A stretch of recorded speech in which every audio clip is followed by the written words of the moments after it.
Welcome back to the Gnostic Informant, and you're about to attain true gnosis. And MythVision. Welcome, everybody. Neil, we wanted to do a hangout and get challenged. And I think it's important to say this, too. Part of being challenged, and you've been digging into philosophy more, you'd be proud of me when I went up to North Carolina to visit my mother-in-law. Guess what I listened to for 9 hours there, 9 hours back? Plato's Meno, Plato's, Euthyphro, Symposium? Pythagoras. I didn't get to the symposium yet. That's the good one. I've got like eight different books. And I thought to myself, part of the journey of being challenged is also learning. Clearly, it's not to just defend a position that you hold. It's about being open to hearing ideas that make sense to you as you're going on this path. I think that's important to note when people are, trying to talk about ideas. It's not just defending of you and always trying to debunk someone or always trying to be like right in every single way. You know what I mean? Yeah. And another thing about Plato is it can get some of his dialogues can be kind of dry. But it's the basis of all of Western theology, philosophy. Like there's so many ideas in that's like the primordial soup of like our culture is reading is understanding Plato and Aristotle, those ancient Greeks, if you will. Yeah. So I agree. We plan on having callers. We got some super chats already, but I was going to go ahead and pin this link. Well, let's talk. I want to talk about Jesus for a couple minutes before we let people in. Got it. Well, we're gonna drop the link. I already have some people, some few people on Twitter who had a few things to say about Jesus, what they think about him. We're gonna try to keep the topic on. What do we think about Jesus? Some people think he wasn't even Jewish. Maybe you want to make an argument for that. Maybe you want to say he was like a zealot, warmonger, like you might argue. Maybe you think he was a stoic or whatever. Yeah, that's the preferred call-ins we want to do, and we're trying to get people to debate historicity stuff too, mythicism stuff too. Yeah. But even if you just want to challenge us on anything at all, just keep it. Let's not get too crazy with it. But yeah, you could change the subject up if you want. We're doing one caller at a time. And then obviously super chats we'll skip. We just stop what we're going to do and read them out, which we'll do right now, if you will. Yeah, let's do it. Okay, everybody gets... Yeah, do it. There you go. All right, Tim, thank you for the 5. Do you think Jesus was a Herodian Messiah, son of Antipater, Raymond Graves? The ancestry in Luke feels like a big smoking gun to me. I don't know. And by the way, thank you for sticking with the topic here. Yeah, I appreciate those super chats like this. Yeah, I honestly, to be honest with you, I don't know. Everyone keeps bringing up the Herodian this, Herodian that. And, you do get Paul talking about his kinsman, the Herodian, but what does he mean by kinsman there too? Like, is he talking about genealogical, or is he saying, hey, you're part of the Christ cult that, I'm part of? Yeah. And therefore he's talking kinsman in a fictive kinship sense that is common in the New Testament. But the genealogy, I do not know. By the way, real quick on that, the name Herodian is a first name though. So my issue with that argument is we don't know his gens. He's saying my kinsman Herodian. Yeah. He could be named Herodian Herod, like fine, but we just don't know what his gens is. It's just his first name. That's a common name. There's a writer right in my library right here named Herodian. He's a total Gentile. Right. So it's like that name doesn't mean anything. Anyways, go ahead. No, that's important. And I think, are they talking about Raymond Brown, the Catholic scholar, when they say Raymond plus Graves? I don't know. I haven't read Graves. So this is an interesting question. I would need to do further research. It is interesting.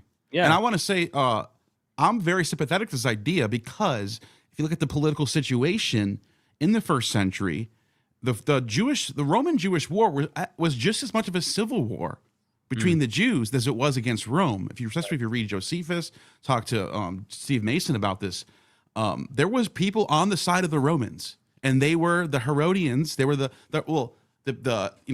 Herod was dead obviously, but his sons who would rule on up until basically the time of the war, and they were on the side of Rome. They were Roman puppets, if you want to use the lack of a better term.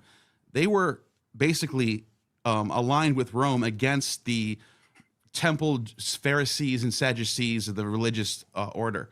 And even some of the more religious Jews were aligned with Rome. That's what the Talmud talks about this. Yohanan ben Zakkai meeting with Vespasian, making a deal, saying just don't kill these people. We'll give you safe passage over here. That type of stuff. And the Herodians were definitely pro-Roman, and it would make a lot of sense that they would be the patrons of people writing something like the gospel.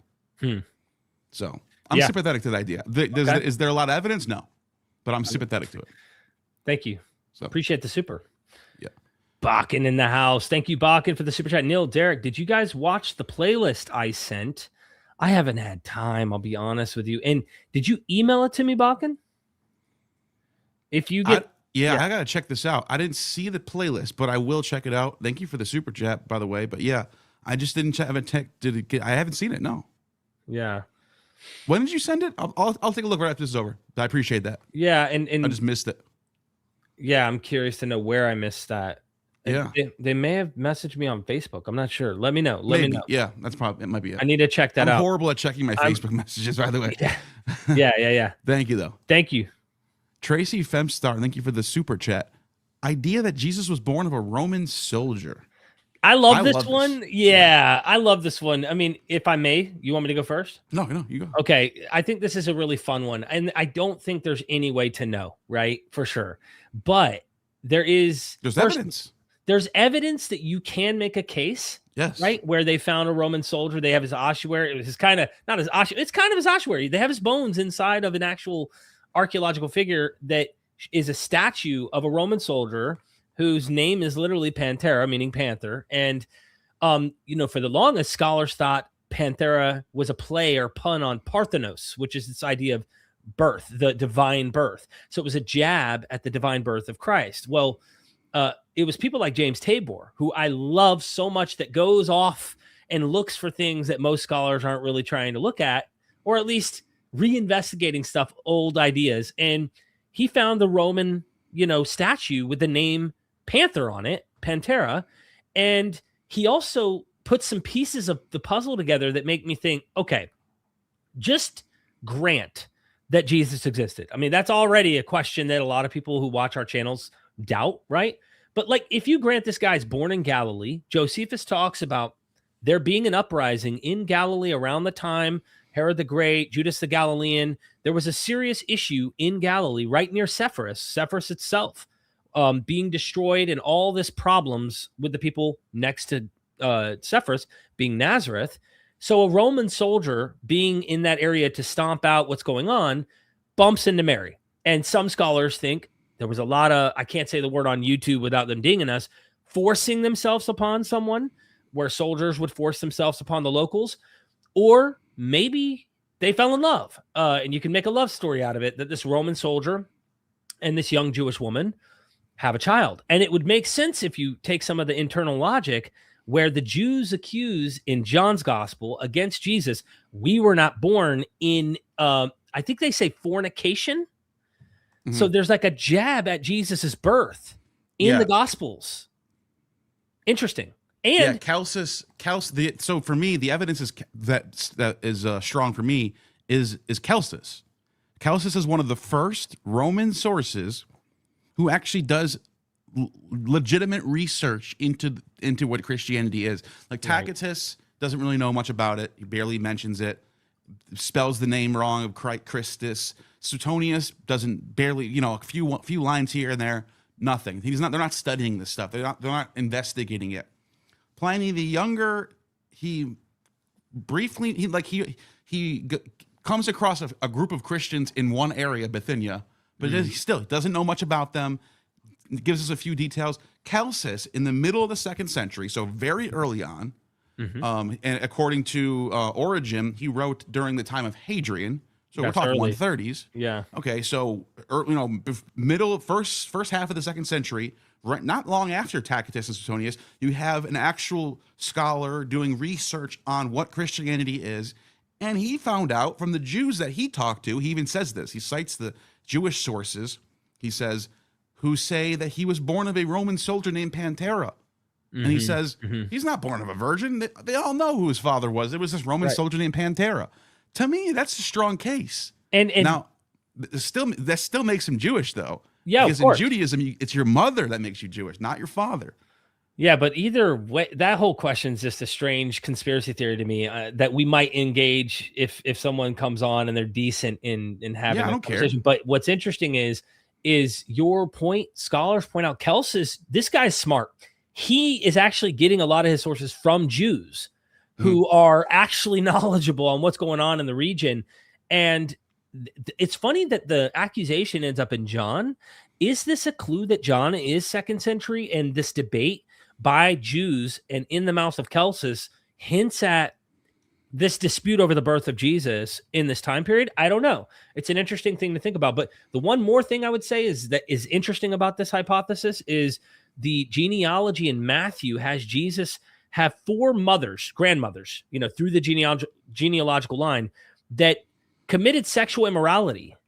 So in that genealogical pool, there are 4 women in that line that are explicitly said to have committed sexual immorality throughout history in the genealogy.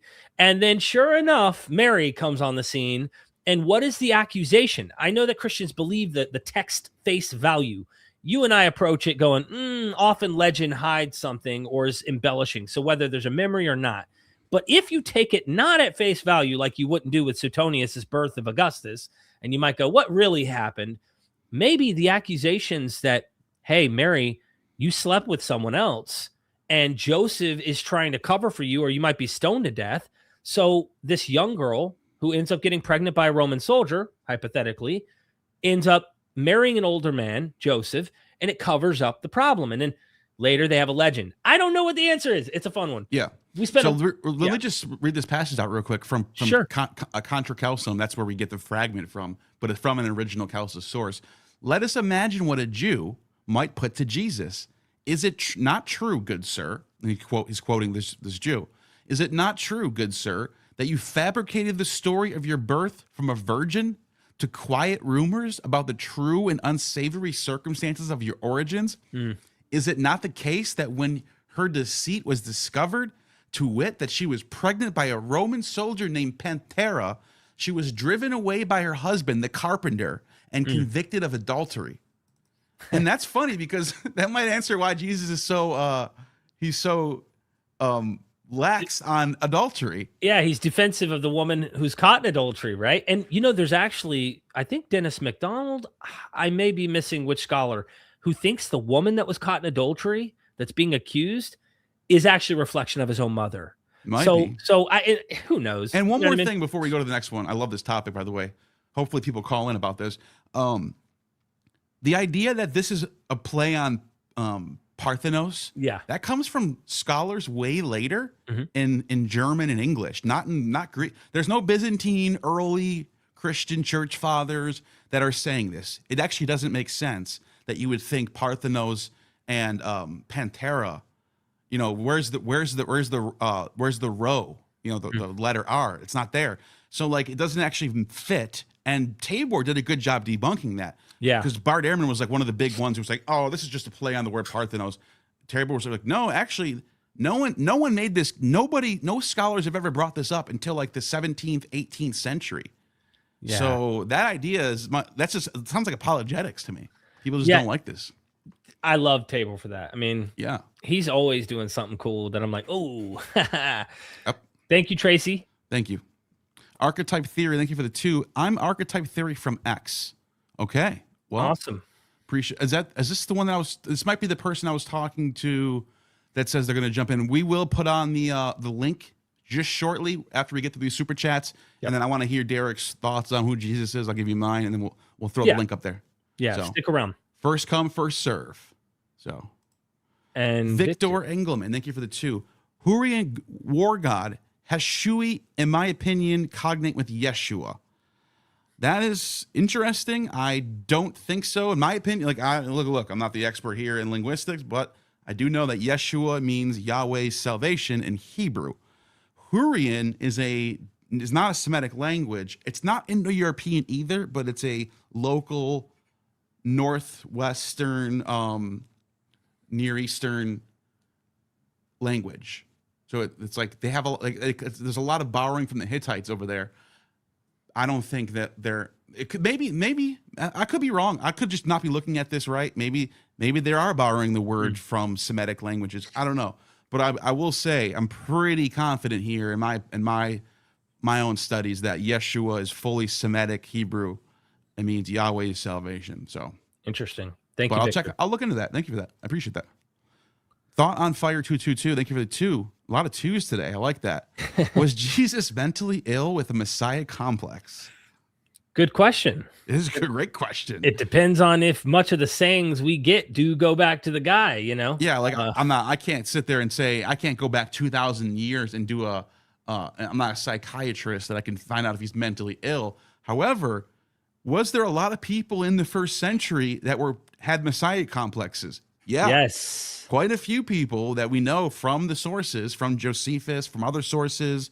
We talk, Simon of Perea, Judas of Galilee, and there's a few other figures. Theudas, there's the Egyptian figure. There's quite a few figures from this period who people thought that, even Bar Kokhba was a Messiah, thought he was a Messiah.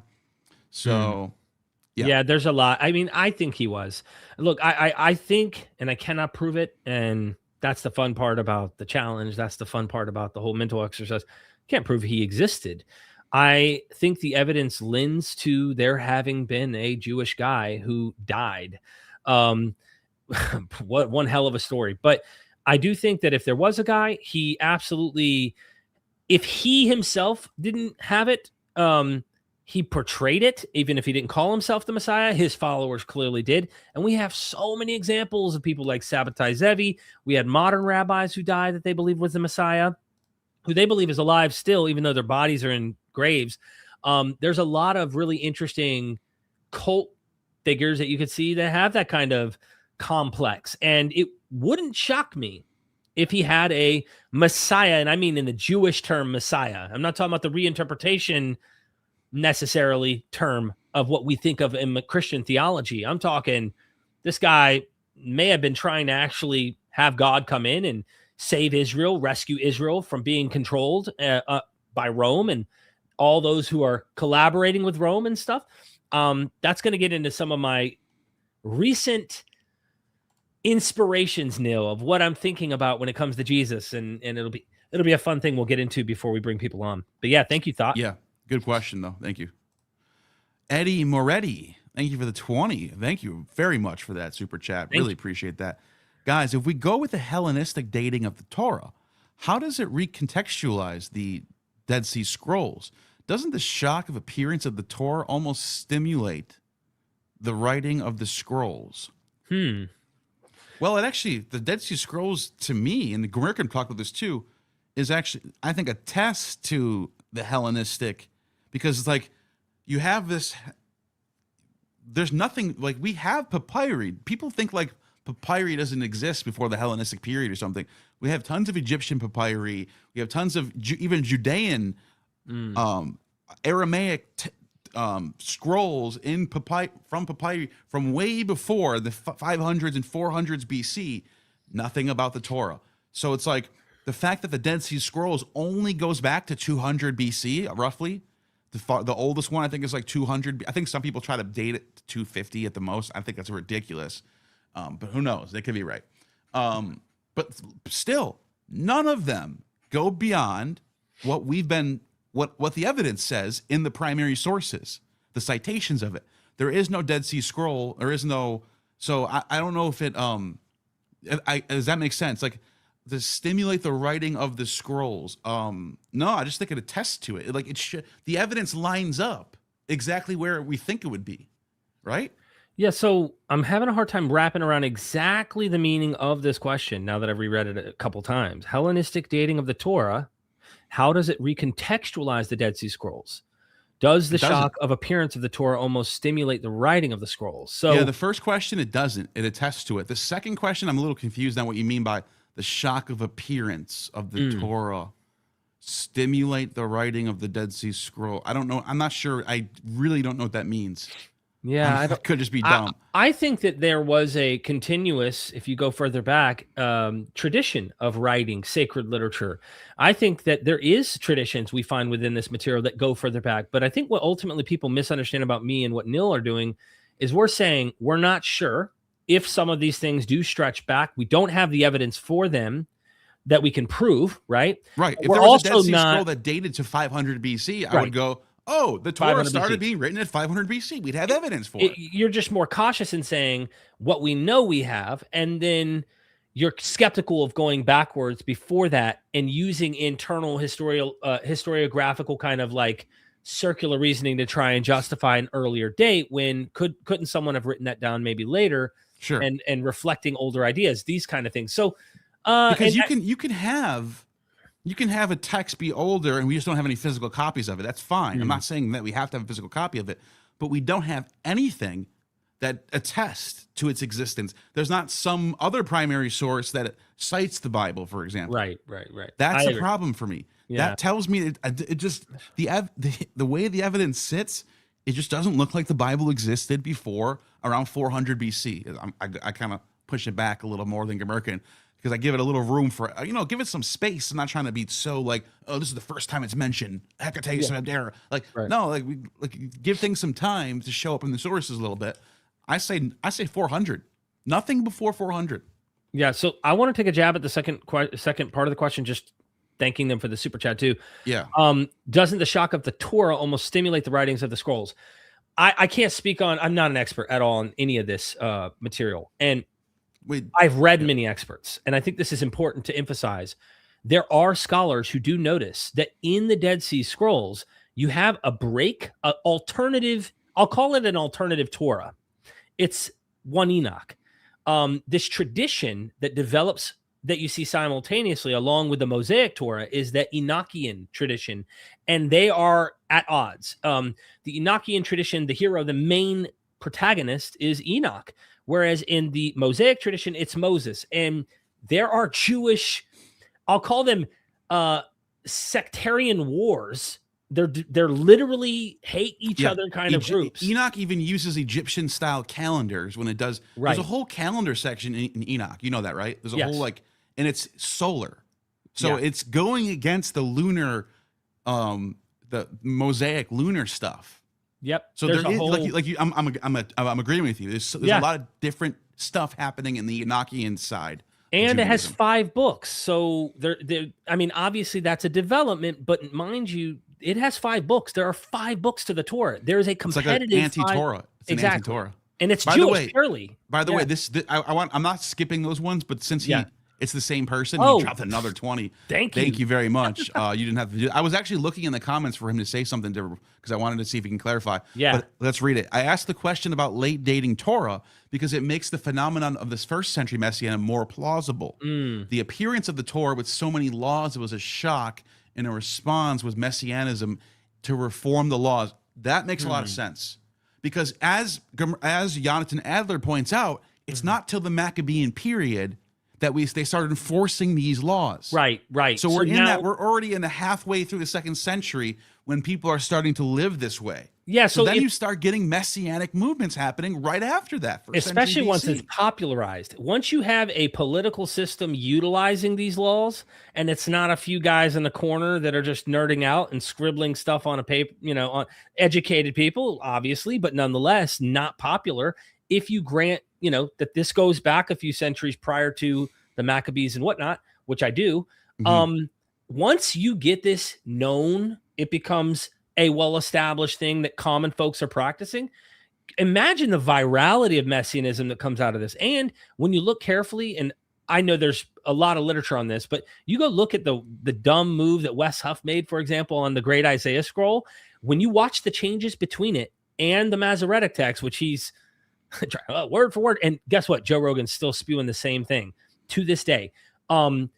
If you look at the original 1QA and you look at the Great Isaiah Scroll, you'll notice it uses terms that are very eschatological that they still retain, whereas the later Masoretic text by the Masoretes, they're erasing that apocalyptic fervor that you find in this earlier material. And I find that interesting that when this material, there's definitely reforms happening. Yes. And we think of 150, like we look at the Maccabee period, and a lot of times, like I do this, I'm guilty of this too, is I'll think in my head, oh, it's right before the time of Jesus. Oh, like 150 years is nothing. No, that's a long time. there can be a lot of reforms, a lot of sectarian struggles in between 150 and the time of Jesus. Like that's like, it's the same distance of us and Civil War. So like we're talking, that's a long time for a lot of cultural developments to happen. For sure. So thank you again, Eddie. Really appreciate it. Thank you very much, Eddie. Appreciate that. Let's see what the next one is. Gretchen Boots. Thank you for the $2. Defeats the story of JC Bing from David's line. No. Being from David's line.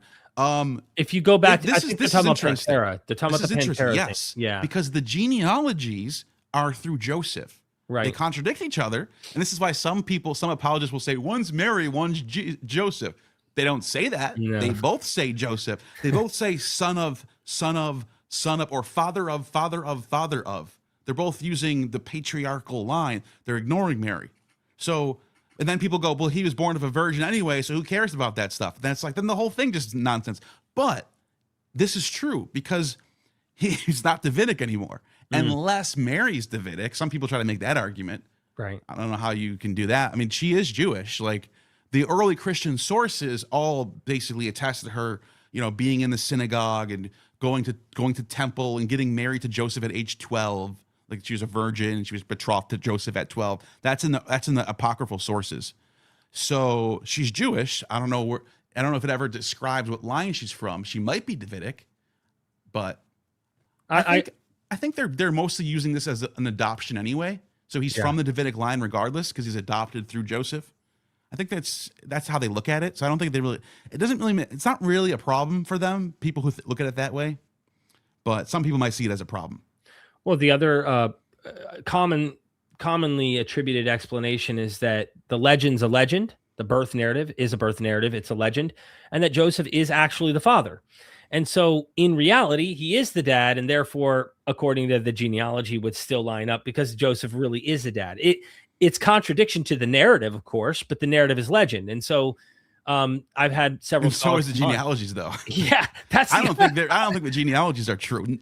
There is no evidence of anyone, not just Jews, even like I guess the Romans have genealogies of Caesar going back to Venus, but those are mostly like fabricated too. Like there is no, you can't like find a scroll that's like 10,000 My daddy pages. is Mars. Yeah, like there's no, this is all just kind of, people are just doing this stuff in this time period. I love it though. It's still fun. Yeah. Thank you so much, Gretchens. Stefan Bayer. Thank you for the dub. People are dropping dubs on us today. Dubskis. Thank you. Read some of my posts if you have time. Start with the early questions. If you have time, I start with better ones. Stefan Bayer. Read some of my posts. All right. Well, since you gave me $20, I guess I'll have to. Where's the post? I'll have to go check out your post. Is there a link or something? I don't know. Is it on your side or my side? Because that's the other thing. I don't know. I'm scrolling up. It looks like it's on your side. Oh, is it? Yeah. Okay. Sorry, I'm scrolling down, dude. I wanted to go to the very top to make sure I didn't miss it. Oh, there. Rabbi Jehoshua and Eleazar, and their dispute. You want me to pull them up, and then we can just go through a few of them real quick here since they super chatted? Sure. All right, here. So Rabbi Jehoshua and Eleazar and their dispute came before or after Jesus and Lazarus. Rabbi Joshua and their dispute came before or after Jesus. I don't know which Rabbi Yehoshua you're talking about. Eleazar, meaning did people post 70 AD use typology, or did history repeat itself symbolically? If history repeats, equal God. Obviously, I think they use typology or some form of repeat writing is what typology is of earlier scripture. But the first part, I'm not really sure who the exact example is here, but I do know they repeat. Go back to the Qumran, sects, you'll see they're writing stuff, repeating scripture, Moses, whatever. I think this is some Talmud story. Interesting. The Rabbi Yeshua, that title of rabbi is mostly a Talmudic post-70 thing. Got it. You don't really get rabbi, like even Jesus is called rabbi, but a lot of scholars point out like that just means like teacher. Okay. Like he's not like Rabbi Jesus. That's a title that you find later. And So even if my history, guess is that this is a story in the Talmud about Jehoshua and Ezra. I'm not familiar with it, so it's something that I can't really answer. But I definitely, it sounds like if they did do some typology, that'd be pretty fascinating. I would definitely cover on this channel. yeah, they said if history repeats equals God, not necessarily. Well, check this out: the Charlie Kirk thing. Mm-hmm. There was a movie where a guy got assassinated whose name was Charles Kirkland, and then there's like a whole conspiracy involved, and Israel's mentioned, and all this weird things do happen in the world, and it makes you it's odd sometimes. These weird coincidences do happen. Sometimes things do repeat itself, and that's just the way the world is. There's a finite names out there. There's a finite number of possibility. Like things do repeat itself.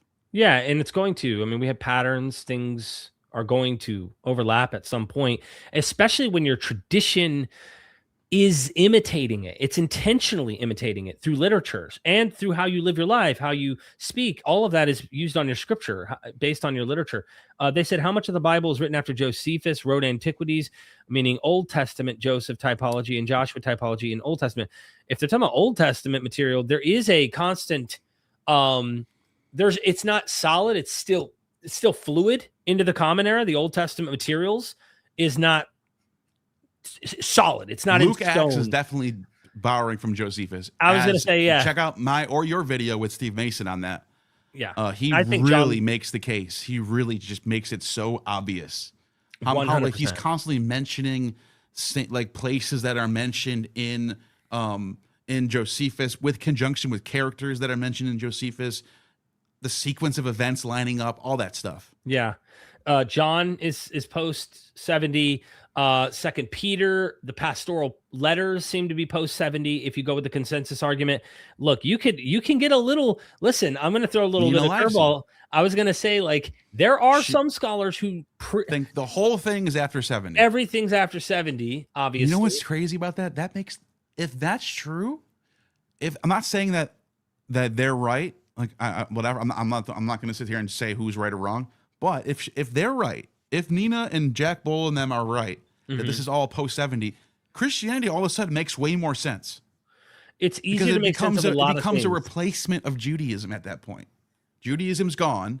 I'm talking about Temple Judaism. Yeah. Now we need something different. Well, let's chill out on the laws. Let's do something. Like it makes more sense from a cultural point of view. Why Christianity would start after 70. Right? Yeah, I'll grab the book just to show her some love. If you're interested in checking out her book, absolutely. She ultimately argues that a category of epistolary fictions, she compares the letters of Paul to other epistolary fictions, and she's convinced she says it looks like second sophistic Greek, right, which is Greek that you would find like Lucian's Greek in 2nd century AD. It's very interesting. I don't know what to do with it. Scholar. It's not like she's some random, what do you call it? What's his name? Graham Hancock, just some random person who doesn't study this stuff, just wrote a book. No, this is peer-reviewed through Oxford, and she's not only that, she's not just some random New Testament scholar. She's a professor of Pauline. She's an emeritus too. So we're talking about someone who actually knows what she's talking about. We should listen to this. I'm just saying. Yeah, for sure. I mean, obviously, very, very awesome friend of ours too. Stefan, last one, says how many of the sources cited in Against Appian actually were real and not made up sources invented by the Roman imperial cult. I have never investigated that. I think Against Appian is it's Josephus, but I think that the one. Oh no, that's not the one. I'm thinking of another one. There was one that wasn't actually written by Josephus, but this one is legitimate. But yeah, I don't know exactly what you mean by that. But that's like it's a little above my pay grade, I guess. I don't know. I'm not familiar with it. Thank you so much. Thank you, though. All right. Next one is Salty Crab Guy, I believe. Yeah. Yeah. It says, why no pushback on Reza on MythVision? Good question. So I interviewed Reza Aslan, and I think that's how you pronounce it, Reza Aslan, who actually hypothesized that Jesus was a zealot. And in this conversation, he pretty much sees mythicism as ridiculous. And he makes that comment on the channel for two reasons. When I go into these interviews with some of these scholars, I have a very strict time limit. I have 90 minutes. The last thing I cared to do in this episode was get bogged down on a mythicism question when I'm literally trying to extract the ideas and popularize them, which, by the way, the video did really good, Neil. I don't know if you noticed. It had like 26,000 views in a day or something, which is really good. I think it was something like that. And the goal was to get as many people acquainted with a radical insurgent type Jesus, a militant Jesus. And if we get stopped on pressing on mythicism in that episode, we'll get nowhere. I really would love to see that spark some conversation and debate between the actual people who hold to mythicism and Reza, meaning we could get a debate happening maybe with Richard Carrier and him, if he would do it. But I don't bog myself down on it. I'm not an apologist for mythicism. I'm not an apologist for historicism. I don't care. If the scholar thinks it's ridiculous, I let the scholar say what they want. We move forward. My goal was not to dwell on mythicism in that episode, just to make it clear. However, I would have loved if he'd have said, hey, Derek, I have 3 hours for you. I'd be like, hold on. Now, let me give you a few pushbacks and get your thoughts about it and, go from there. But that's why. I really appreciate the super chat, Salty. Thank you for that. Yeah, Mr. Morpheus in the house. Thank you so much, Morpheus. Talk about the Origen's Hexapla, please. Do you know Talk about the what? The Origen's Hexapla? Origen's Hexapla. Oh, that I haven't read yet. Or Origen's Hexapla. Yeah. I'm not sure if I ever read that text by Origen. Yeah. I'm just looking it up to see if there's a different name for that text. Yeah, and that's one of them I've never read. So it's the critical edition of the Hebrew Bible. Is that what it is? Okay. Oh no, that's what it is. Okay, it's not Origen. I'm not duh. It's just it's a critical edition of the Hebrew Bible. 4 of them translated into Greek, preserved only in fragments. It's an immense and complex word-for-word comparison of the original Hebrew with the Greek Septuagint. Oh, that's something I definitely should be looking through. Yeah. Looks like I learned more from you guys. Like, shit. Oh, we have always some really... Yeah, I don't have this. I don't have this. I hope maybe I can find one online that I can go through sometime. But that sounds like something I definitely should have. I'm sure Steven knows all about this. Yeah.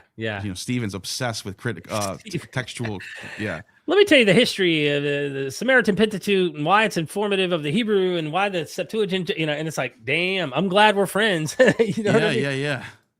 Yeah, he's a smart guy. Thank you so much, Morpheus. I don't know enough about it, and it would be ill. I'd give you bad service here to even act like I know anything about it. I really don't. Okay, the next one, because we already got the Eddie, that super chat. Vidar, thank you for the super sticker. Appreciate the support. Really do. The next one is Eddie again. You guys are the best. You made my day. If you do another live call-in, I'll dial in to dig deeper into my theory of late dating and theological shock. Interesting. Yeah, thank you. Can you go back to that? Oh, yeah. Thank you. I really appreciate you dropping so many super chats on us right now. Sure. You didn't have to do that. But if I made your day, then that's awesome. Thank you. Appreciate Absolutely. That. Yeah, Eddie, thanks for helping support what we're doing, and we will keep doing it. And again, when we have a live stream where we do a call-in that maybe deals with dating the Old Testament or like hearing different people come on, that would make sense. Today's more about Jesus, and we're just focusing on that topic. And if we grant that topic, then it opens a door and there's no structure. We try to keep structure on this. But yes, we would love to see you come on for that and discuss it.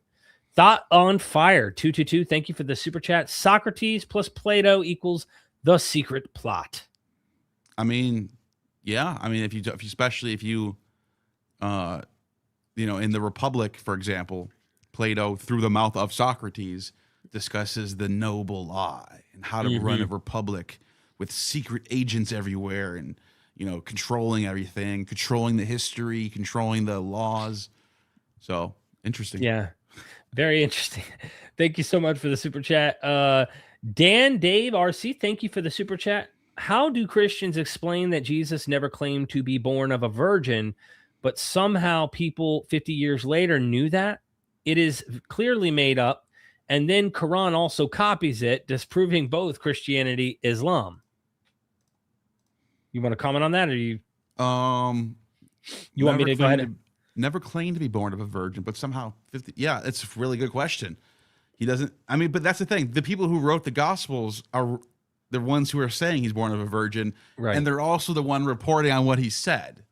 So we're kind of it's kind of an issue. Like, how can we even criticize it? Because they're the ones writing it. It's clear they made up that, and the Quran also copies it, disproving both. Yeah, the Quran seems to know more about the Lucan tradition, because it has like the birth of Jesus, and then maybe I think there's a Gnostic, what is it called? The clay birds. What is it called? Infancy, yes, Gospel because Thomas. Jesus is like talking and stuff at his birth. Yeah. So it's aware of some of these early traditions of Jesus being like a child. It's legend. I mean, it's legend. So if your form of Christianity demands a actual virgin birth, literally, and all that, okay, it's your faith, and I'm not like, I'm looking at this from a historical critical lens. I'm doing it to Suetonius with Augustus. I'm doing it to, but I will say this though, Dan, Paul doesn't mention a virgin birth. And if we're going to go with the consensus that there's 7 authentic letters of Paul that are written before the Gospels, you would think that would be something you might want to mention. There's a lot of things Paul doesn't mention that are just found out later in the Gospel. Paul never mentions Joseph, for example. But Mark even then, doesn't even mention Joseph. It's still 20 years later, though, Neil. That's the problem. Even Paul's letters are still decades. I think the first one's dated to in the 40s. I think maybe mid 40s, so 15 to 20 years. You know what I'm saying? Like a decade, 2 decades. Yeah, that's quite some time, man. Right. That's a chunk of that's a little bit of time gone by. You're exactly. Sure. Yeah. What do you do with that, right? But yeah, no. Thank you so much, Dan. Great question, and love the topic. Grandpa of 10, $4.99. Thank you for the super sticker. Appreciate that. Yeah. Dan Dave's back again with another 5. Appreciate that. Can Isaiah 53 not be applied to any Jewish Messiah claimant? Example, Bar Kokhba, who was killed by Romans. There were so many of them killed by Romans. Yeah. I don't, this is actually a really good question, because I haven't investigated the whole Akiva, or Kiba, however you pronounce that, Akaba, however you pronounce that Jewish guy who thought that Bar Kokhba was the Messiah. He was so important in the Jewish tradition post-Hadrian that today, I mean, this guy is cherished, right, in Jewish circles. So you got to ask yourself, did they apply Isaiah 53 to him in any way? I'm curious. And why not? And I mean, the tradition comes from the Second Temple, or the First Temple period, where the anointed kings, their anointed ones, are literally being like massacred by the Assyrians, the Hittites, the Egyptians. You have King Josiah, one of the greatest kings of their tradition, who enacted these great reforms and really stuck to the word of God and Moses and the tradition according to the text. Well, he gets pierced. That's how he dies. He gets pierced. And a lot of people have pointed out, it looks like Isaiah is writing about this piercing. And then it becomes, so you have a tradition of the Jews being, under attack and conquered and beaten and whipped and pierced. And so, you can almost see why they're going to apply it to failed messiahs. Yeah. And anyone pierced. From that point forward, anyone that they thought of as someone they're cherished, messianic in their view, whatever their particular Jewish slant on interpreting that is, I could see Isaiah 53 becoming a forever thing for prophecy. It wouldn't shock me if a leader today, that many people are devout religious people, something happens to them, they go, it's prophecy. We will also be wounded like him, right? So they might still give it to Jesus, but then let him borrow some of it. You know what I'm saying? And when you write things like he's surrounded by dogs, a pack of dogs surround me, lions surround me, you're being vague. You're not saying, because in that time period, in the 7th century BCE, you would know who the lions are: the lion of Babylon, the lion of Assyria, the lion of the Egyptians, the lion of the Hittites. Like, these are lions that are surrounding us. We're just a little baby lamb surrounded by all these lions. That makes sense.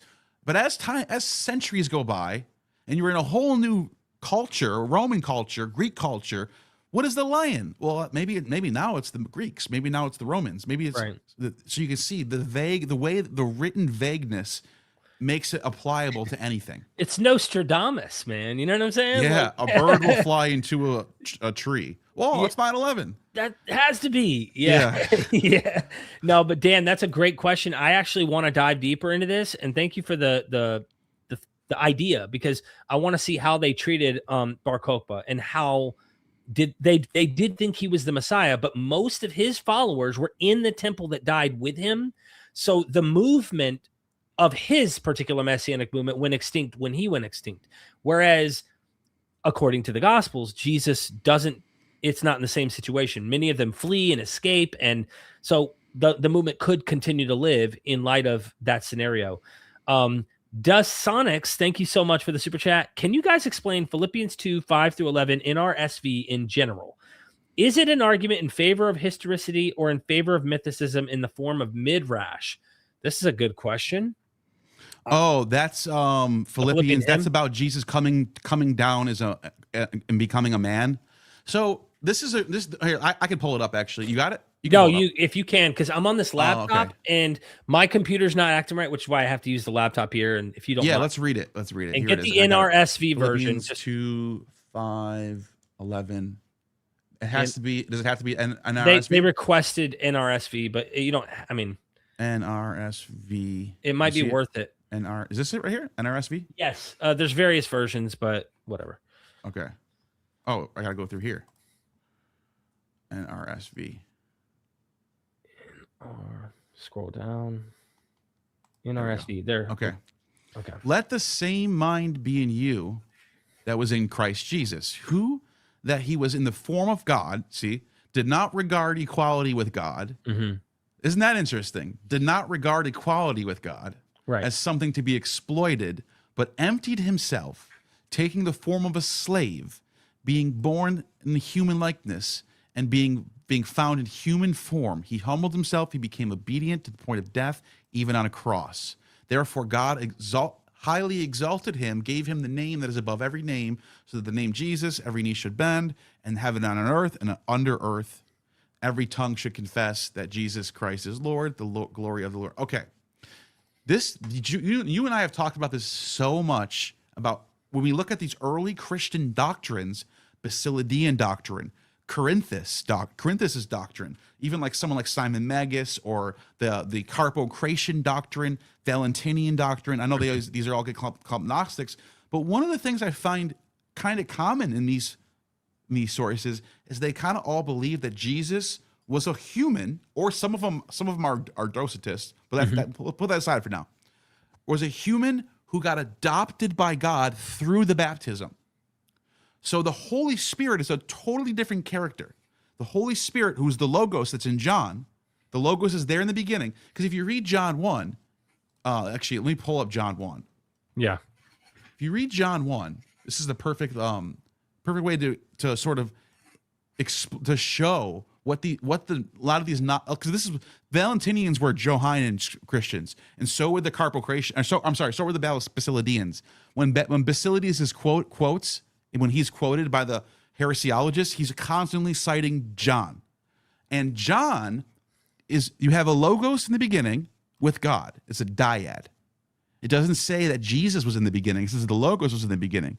And then if you keep going through John 1, what happens, the first thing that happens, there's no birth narrative. Adoptionist. There's zero virgin birth in John. What happens in John is it just skips ahead to Jesus being 30 years old, getting baptized by John.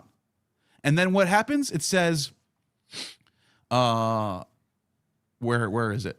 Where's the scene where he gets baptized? Let me see. The next day, Jesus was coming towards, go up, first step above the Lamb of God. Yes. Here is the Lamb of God who takes away the sin of the world. This is he who am I saying, after me comes a man who ranks, I myself did not know him, but I came baptizing with water, that he might be revealed to Israel. And John testified, I saw the Spirit, listen to this is so important. I saw the pneuma descending down from heaven like a dove, and it remained on him. So notice that. He becomes the Son of God through this. It says, I myself did not know him. he who and then baptized with water. He on whom you see the Spirit descend and remain is the one who baptizes with pneuma. Right. And I myself have seen and testified that this is the Son of God. He becomes the Son of God after he's baptized. So that explains what's happening. And this is what I think Paul is talking about. If we go back to Philippians, he's saying that he became exalted, and he became the Spirit came down into the human. Right. That's what I think's going on. That's how I explain it. There's that. And then there is, I don't want to get caught up in straw manning James Tabor's view, where he thinks this has something to do with Adamic theology. That the first man thought it was, because if you go a few verses prior to the block that we were given, verses 4, 3, 2, and 1, it talks about Adam, who thought he could reach out and attain, equal with God, which we know, if you eat, your eyes will be open, you'll become like God, right? Knowing good and evil.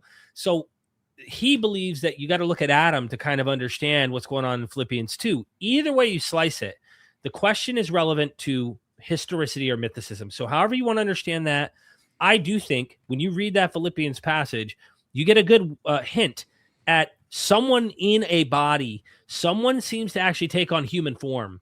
And for me, I am not, the way I put it, and I don't want to dwell on this too long unless you feel like it, Neil. No, I get my side. I'm being critical here, okay? I do not find a ton of evidence of human-formed people who are in the form of human roaming around in the third heaven often. I'm not saying there isn't evidence. Like, you can find certain texts that may indicate they're up there below the moon in the third heaven. I am much more leaning in the idea that this guy is just a guy on Earth. Here he is in the form of a human, like Adam, also on Earth, in that way. And that does seem to at least count towards historicity in my view. Yeah, good. Well said. So I think it's a good question. No, it's a great question. Does it argue in favor of historicity? I mean, you can make a case that this is basically saying, oh, this Spirit came down to us. But that almost falls into a Docetist line of thinking, because Paul isn't saying he wasn't here or it's all made up. He's saying God came and lived among us. So he's saying these things actually historically happened. So that's more of a Docetist than a mythicist view, in my opinion. So anyways. Interesting. Yeah, it's adoptionist, the sounding, at least it's either adoptionist or Docetist is what I'm saying. It supports, this idea. It's one or the other. Thank you, Disonics. Crash Meta Religion, thank you, 1996, for the super chat. I have to ask, based on what you both know, do you guys believe the Gnostic Gospels portrayal of Jesus is closer to what the historical person was actually like, or the canonical Gospels? Obviously, depends on which gospel we're talking about, because you can get pretty meta with like the Apocalypse of John, or I'm sorry, not the Apocalypse of John. What's the one with the Apocryphal John? I think it's called. Anyways, the one story where it gets into all the archons and Sophia and all that stuff. That doesn't really speak to any historicity or anything. But like the sayings gospels, like Thomas, well then this is just sayings. We're not really given much. This could be historically what Jesus was saying. I'm not opposed to that. It's hard to know though. It really is.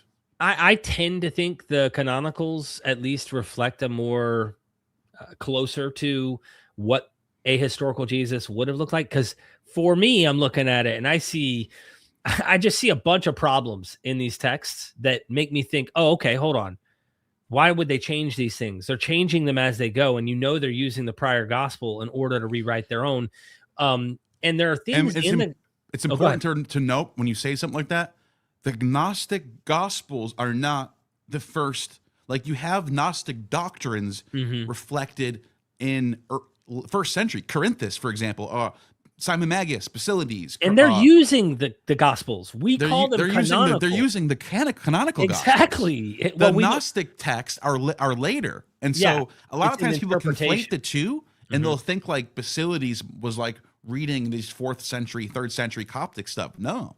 But it is. Some of them do go back. Some of them actually might be. Yeah. Like Thomas might actually be a late first century text. Some people think. I like this because, many of these heretics, excuse me, hold on. Excuse me. Whew. I had a pollen just hit me there. It might have been the pneuma. I don't know. Many of these heretics, I put in scare quotes, like you said, were reading some form of what we would call John, what we would call Mark, what we would call these gospels. But the other problem is those non-heretics like Justin Martyr, when you go and dissect their writings, they mention details about Jesus that are only in non-canonical texts. So they not only had canonical material, they were using what wasn't canonical and believing this about their guy. And so I love getting into the scholars who notice things in the patristics that indicate, hey, he has all sorts of material, and it isn't what you find in your 27 New Testament books. It is a lot of other stuff floating around that these fathers are actually touching on. But again, for me, I don't think we can ever prove any of this stuff that I'm actually going to tell you. I just think that there's a good chance that the whole reinterpretation, even in the earliest gospel of Jesus, has enough in Mark that thou doth protest too much. They've left too much in there, in my opinion, that if this is a memory that goes back, you can see that it's kind of scandalous what's left for us to look at Jesus. And I'm talking about the two views mainly, the apocalyptic Jesus who was nonviolent, Bart Ehrman, Del Allison, others, and the one that was violent, Reza Aslan. You can go to SGF Brandon. You can go all the way back to Reimarus. More recently, there's a scholar, Fernando, and I can't pronounce his name properly without butchering it. He's the latest, greatest with the strongest methodology that's incorporating this stuff. And this kind of gets into my view of Jesus. We were actually going to discuss a little bit on the stream, and that was, I think there's a chance, I cannot prove it, it's all trying to piece together some data, that Jesus may not have been such a nice guy, in the sense that he was probably a warrior-like Messiah. He enters the city on if you take this as a memory, he enters the city on the donkey, Messianic-like. He's a Messianic claimant. They claim he's a king of the Jews. He is pretty much that coin scene. The way I understand that coin scene now is, show me a coin, right? And he says, whose icon in Greek? He had many words he could have said for face, image, portrait, whatever. He goes on to say, whose icon in the Septuagint and other places, was used to describe a false god, a false idol. And so I'm wondering if Jesus, with the cleansing of the temple, like, this guy's like a radical. He's a radical. And even if he wasn't violent, his ideology in his mind was God's going to come in and be violent. So I find that pretty damning for the Christian theology, in my opinion, at the end of the day. It just, plus the fact that it failed, that's a whole nother thing. Like, it's all sorts of problems. Yeah. I mean, I tend to go with the idea that there was like a cynic movement that was like a Gnostic cynic movement, like the Mandeans, for example. John the Baptist's movement.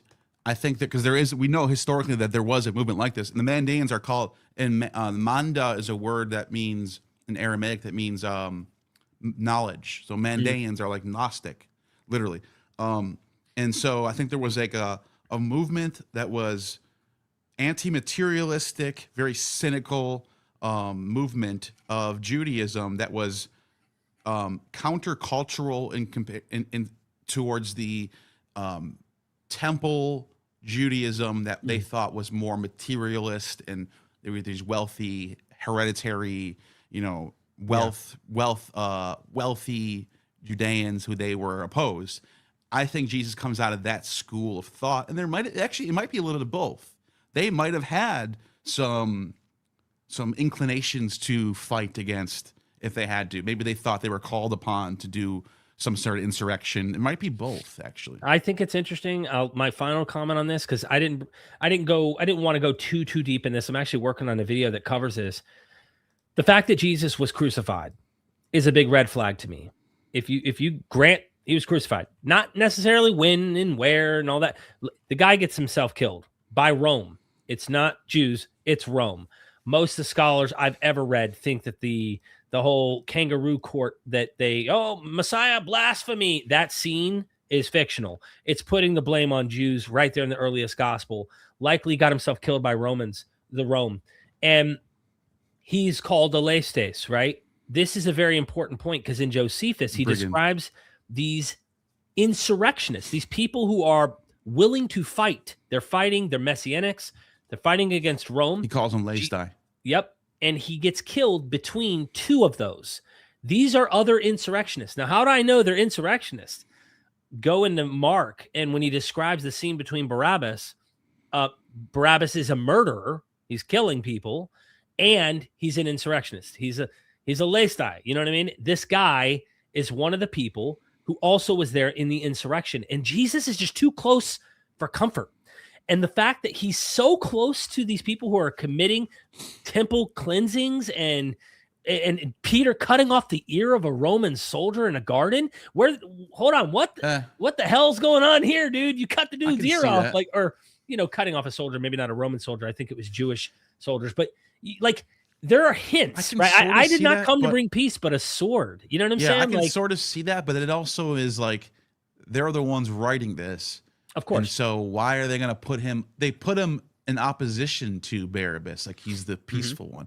But then again, as you mentioned, he comes with a sword and and we're talking about different texts now, so it depends on what text we're talking about. But yeah, the money changer thing, like he has some. There's something going on. He's not like a hippie, peaceful, non-action guy. He's an action guy. So something's happening, and that's why some scholars say no, he wasn't violent. But his ideology at the end of the day was that God's going to come in and he's going to slaughter. And in fact, in his parables, he says, when the son returns or when the father returns, he's going to take those people who did his son wrong. And he's going to, and of course, many have interpreted this through the destruction of Jerusalem to be the father killing off those who treated his son like crap. The saying that there will be no blocks left on the temple. Not a single stone will be left after the Son of Man returns in his glory. Talking about destruction. That's the destruction prophecy. It's still violent, even if it's not necessarily get your swords. But I'm open to the get your swords part. And the last comment about what you just said is I started reading that and thinking about Joshua's Jericho. Like, here's Jesus, Joshua, and him saying not one stone will be left upon another. That's a Jericho scene. That's mythicist. In my mind. That's a mythicist. Hey. That's a point to the myth. You're giving an alley-oop to the mythicist to dunk with. I'm sure they will. If that's because if they chose the name Joshua for that reason, Moses is gone, which is he's coming to temple. Moses represents the temple, and now that the temple is destroyed, now we're in the second age of Joshua, and he's over here saying the temple walls are coming down. Yeah, that's interesting. You know what I mean? Anyway, thank you so much for the super chat. Next one is huge $50 super chat. Thank you, Stephen. Thank you. Go ahead, read it. Yeah, so when you have time, please look at Jesus, Lazarus matching typology to the Talmudic rabbis Yahosuza and Rabbi Elazar. Interesting. Thanks. I guess I can look it up because they gave I can do. What's the passage? Did they give us the passage number? No passage number. But Stephanie in the chat, if you're there, you don't have to send another super chat. You already gave us enough. Please just write in, and I can look this up. I can ask ChatGPT. I'm gonna screenshot this and investigate this later, just to see what's up with that. So Talmud. So if you're in the chat right now, please just. I can ask ChatGPT. The Talmud about Rabbi Yehoshua and Rabbi Yeshua. Talmud passage about Rabbi Yehoshua. Keep reading while I'm doing this. No, that was it. So that was the question, and it was saying, thanks, but I think the challenge, the challenge question was a failure and need more time later. Yeah. So I don't know about this. I think I found it. Yeah, I've never heard about this. You can go to the next one while I'm looking it up, though. Okay. Thank you so much for that super chat, Semselam. Thank you, 7982. Appreciate that super chat. Zipple, thank you for that super chat. Zippol, I hope I'm not butchering that. Does Judas get his daughter-in-law pregnant, which becomes the seed of David, which is the seed Jesus, who is the seed of God? Okay, there's a lot here. And I was thinking, Judas, hold on, Iscariot? No, you're talking about Judas in Genesis 48, I believe. He does get his daughter-in-law pregnant, and ultimately the seed of David is out of that lineage, yes. And of course, out of the lineage of David, supposedly in the New Testament, we have a genealogy that goes from David to Jesus. But the seed of God is a different question from the seed of David or the seed of Judas. So that's why you ultimately get this divine birth narrative. And when I see the divine birth narrative this way, I think of demigods, especially by the New Testament period. You're talking a Hellenistic world.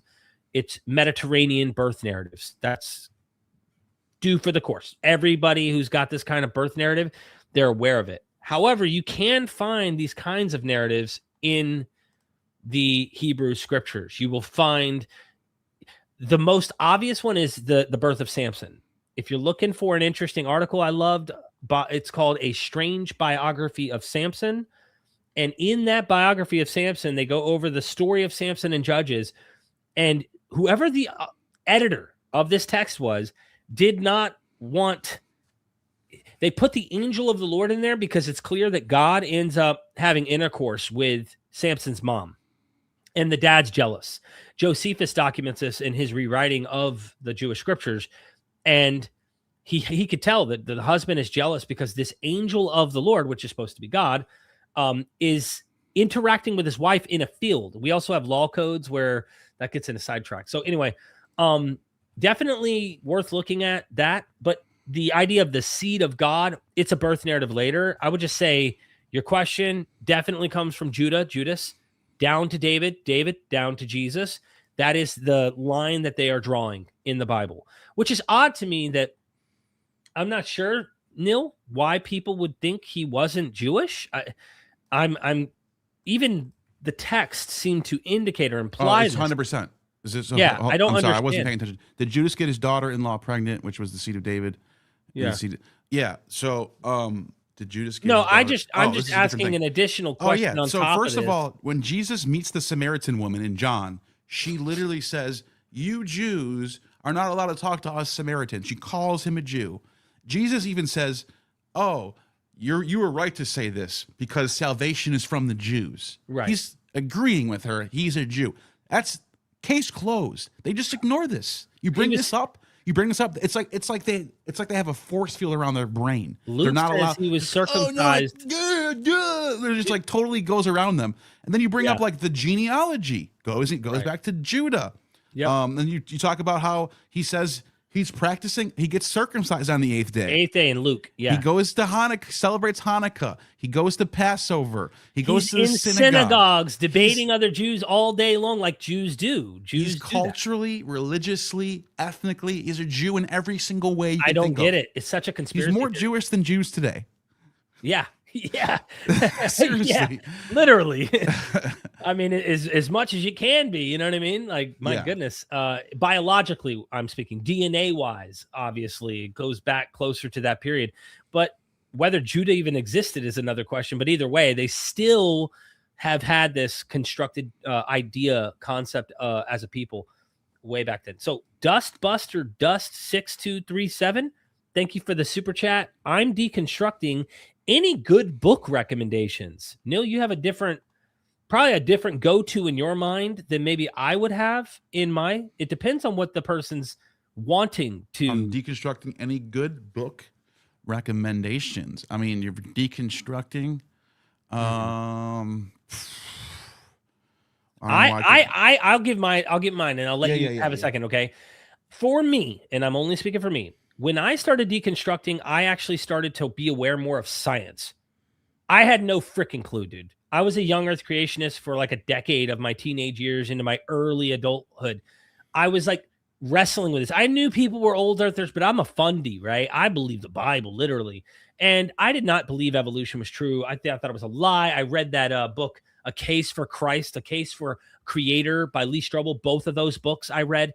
And when I deconstructed, I started to look more into science was my thing. There's a book called The Believing Brain. That was fascinating on understanding why we believe. It showed us how superstitious humans are, and even more than animals. Like every other animal on the earth, which we are animals, we are more superstitious than they are. And so I recommend those kind of books, but that's just me. It gave me a firm grounding in a scientific worldview that helped me try to look at reality and ground my things more into the natural world instead of magic, demons, monsters, that kind of stuff that I once believed. But you might have something different. That's what came to mind for me, Neil. Yeah, I would get into some comparative mythology stuff. That's what I would. I mean, that's just I'm just going on my own experience. I did do that before I got into the science stuff. So yeah, I think that read like Bruce Loudon's Greek myth in the Bible. That's one that's a really good one. Bruce Loudon. Let's see. If you want to talk about if you want to get into the dating of the Old Testament, Russell Gmerkin. Jonathan Adler's The Origins of Judaism. I think I have it right here. Here it is, right here. Jonathan Adler, Origins of Judaism. Yeah, what are they into? That's the question. It's more scholarly, but it's easy. It's not hard to read Jonathan Adler. He's very, it's easy. It's not hard. You know? Yeah, it's just a question, Dust, of what your thing is. What are you into right now? And then I can help recommend you. Like if you said, I don't care what anyone said. Oh, Christ Associations, John Kloppenborg. That's a good one. Oh, and I don't care what anyone says. If you're into like more popular, this Catherine Nixie is does have a master's degree, and this book gets hated on a lot. Interesting. A lot of people want to hate on this book. I like it, and I'm not the only one. There are actual professors in classics who give this book a thumbs up. Darkening Age by Catherine Nixie.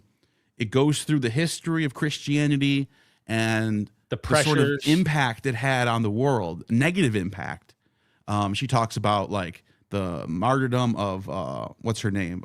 Hypatia, and she talks about how the Christians were destroying temples and destroying statues and kind of just ripping apart the whole civilization at the time period. I like it. Yeah, a lot of people hate on this book, and they have this weird knee-jerk reaction, and they'll bring up that she doesn't have a PhD and she's not blah blah blah blah. It's too biased. It's too it's her it's too subjective. So what? Why not? Why can't someone write a book that's subjective? So what? Yeah, absolutely. Dust, thank you for that. M.R. Anderson, thank you for the super chat. Thoughts that Paul's Jesus, if truly a supernatural event, was a meeting with Satan. Paul's teaching conflict at times. He doesn't quote Jesus, and he even possibly admits it. 2 Corinthians 11, verse 14. Okay, I got to dissect this. This is a very meta, heady. What are we? What's our axiom here? Are we assuming Christianity is true? And then you don't even have to. You could just say to get to this point of view, you kind of have to pretend that the world's full of different. Well, here's the thing, because if Paul's saying he met Jesus, then the legend is that he met Jesus. Of course. But if you're going to assume that he met Satan, then you have to assume that the story is true. First of all, that it's not just a legend. You know what I mean? Because then it's like if the thing that's in question is who he actually met, well, I don't believe this ever happened at all. I don't think this story, but I think it's a mimesis. Oh, I get it. No. I think it's a mimesis of Saul. I think we misunderstand the question. Yeah, that's why I was having a hard time. Thoughts that Paul's Jesus, if truly a supernatural event, was a meeting with Satan. Yes. That means he misunderstood it, and it was actually the devil or Satan that he was. Well, that's what I'm saying. If it was truly a natural event, but but even then, the pseudo Clementines do try to say Paul's vision was a demonic vision. He wasn't really interacting with Christ. So this is a weird debate that happened between the Petrine school and the Pauline ideas later, and I don't know how early they go. I can see this being a thing. Dude, but like I said, it looks a lot. This whole thing to me looks way more simpler when you know that Saul, who's from the tribe of Benjamin, was chasing down the Messiah, who's David, and then he ends up while he's in En-Gedi, or he's at En-Gedi. We've been there. he literally gets touched by David, and David says, "Why are you pursuing me, Saul? Why are you pursuing me?" Which is what Jesus says to Saul. Saul, why are you pursuing me? Saul, that's his name. And then Saul repents. Both Sauls are from the line of Benjamin. They're both chasing down the Messiah, David or Jesus, and they both meet the Messiah, who asks them, "Why are you pursuing me?" And they both repent and say sorry.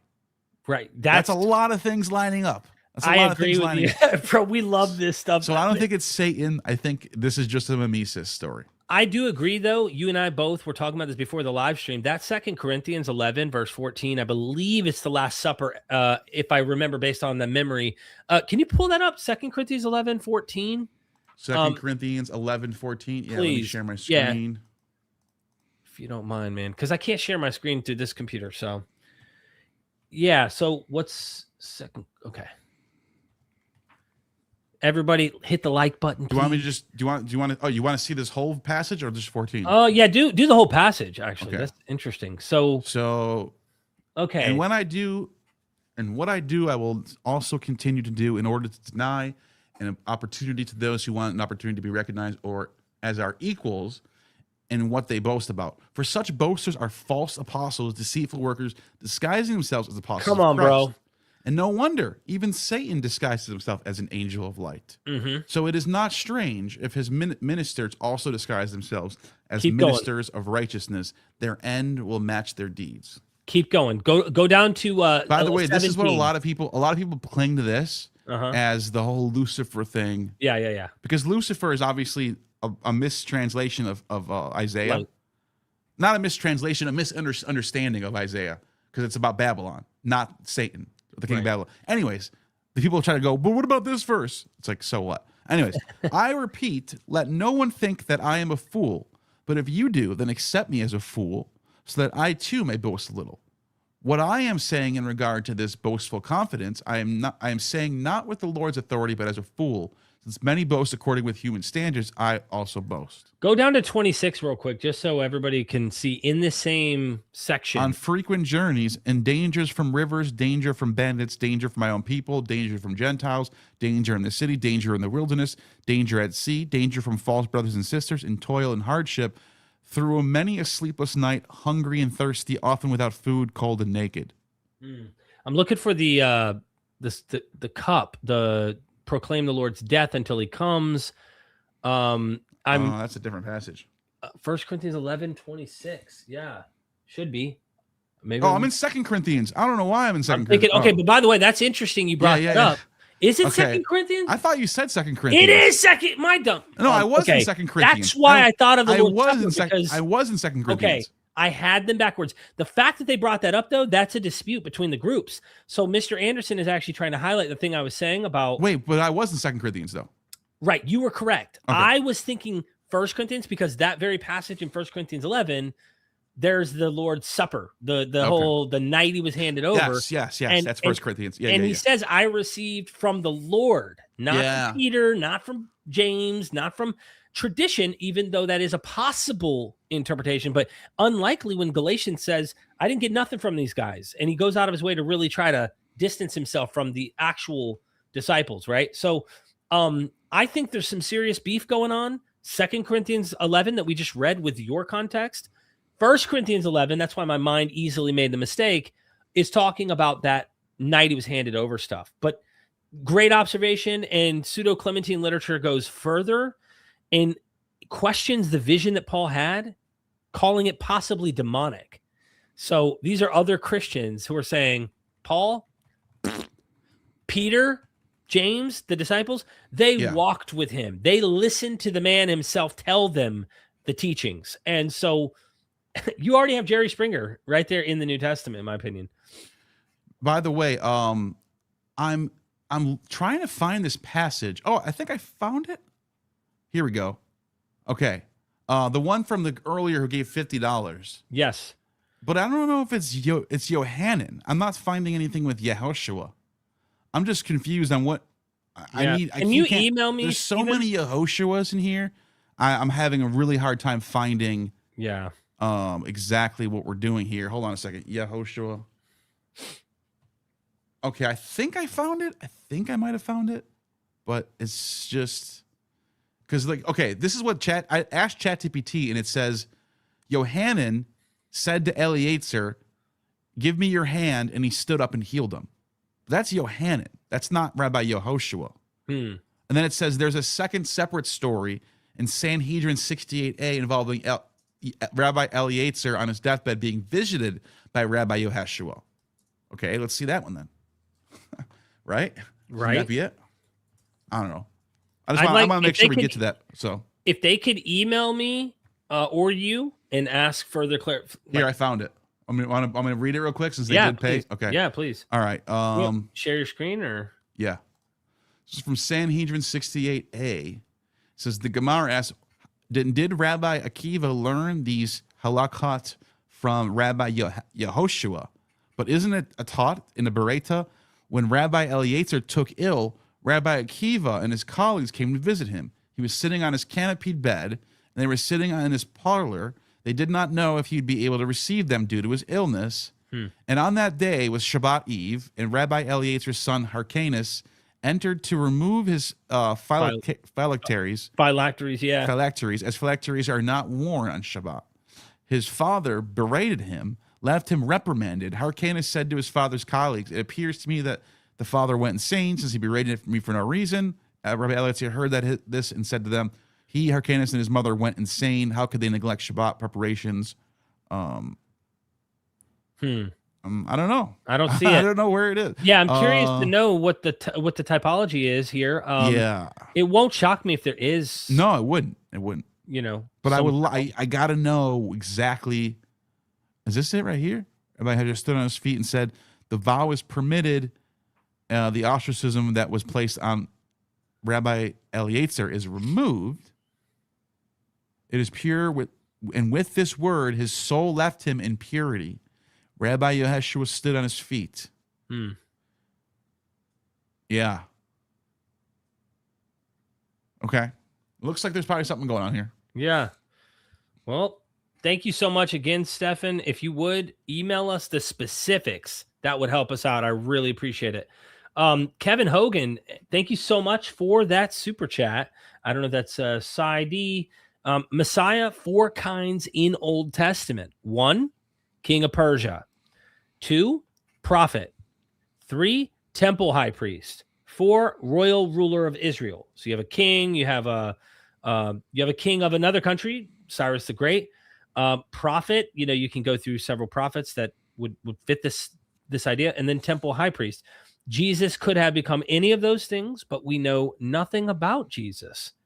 It's an interesting observation. There are, what are the New Testament authors doing? Pulling from these scriptures, drawing elements from various types of messianic context, and many that aren't messianic, and then applying them as if they're messianic. So there's a lot of problems with what's going on in the New Testament with that. But I think James Tabor is the one who said that he believed that the idea that 2 messiahs were expected. You do get this with Akiva, which you were just reading in the Talmud, and Bar Kokhba, that there was a kingly messiah and a prophet type messiah. Yeah, it's from it's from the Dead Sea Scrolls, where you have the Davidic Messiah and the Joshua Messiah.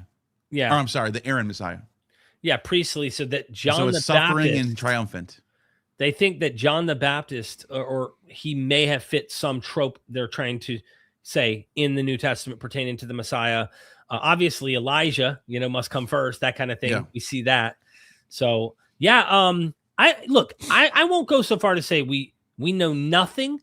I would say we know nothing with certainty. I would say we have text, and I think it's so messy and difficult that you can make scholarly suggestions, but it is a soft, subjective science. It is not rigorous. It's also just a word that means to anoint. So it can be a king, it can be a knight, it can be anyone who's anointed for some sort of job is a Messiah. Yeah, I'm just addressing the whole, we know nothing about Jesus. I mean, clearly we don't know him personally, but even in the text we do have, because they're papering it over with theology and legend and all this stuff, a lot of scholars think they can touch something. They think they might hint at stuff.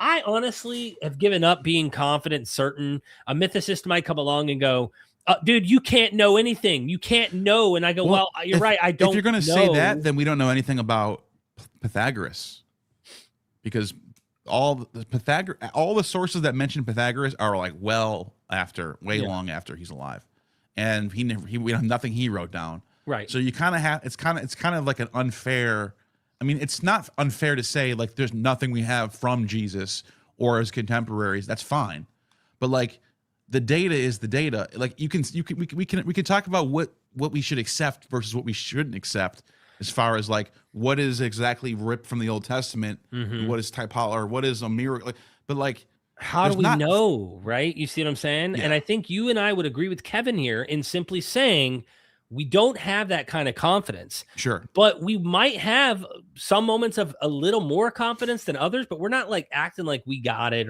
or we know. You go and read any serious academic on Jesus research, from some who say it's a lost cause. The quest is a lost cause. Don't try to find out who he is.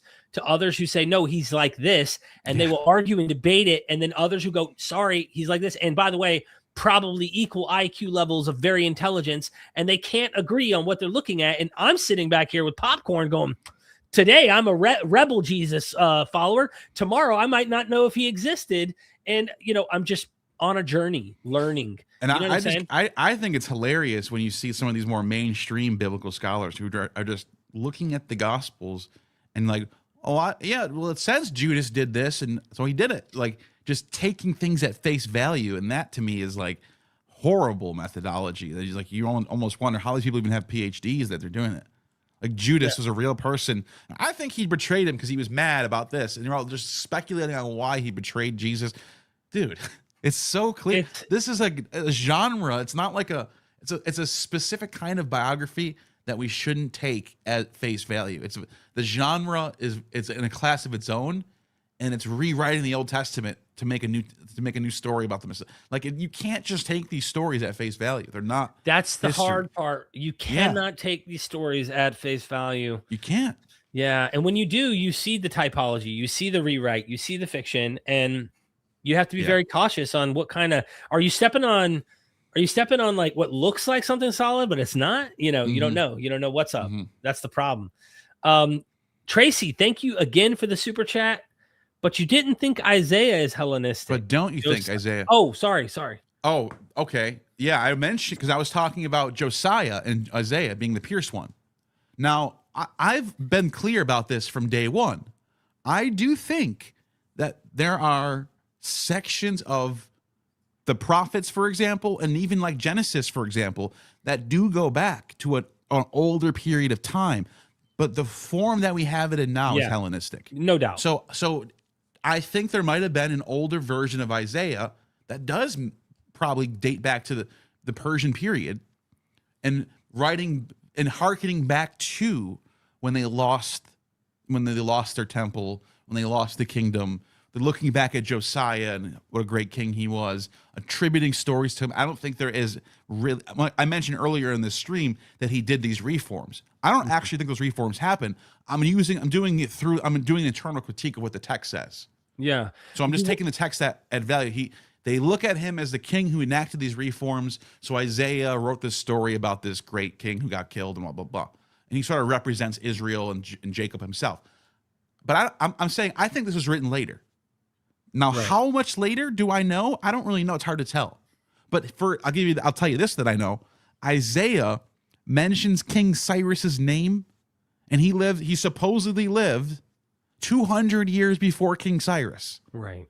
So Isaiah gets dated to like 700 BC by some people. It gets divided into first Isaiah, second Isaiah, Trito Isaiah. I'm just saying Isaiah in general is dated to 700 BC. That's when the prophet lived. Right.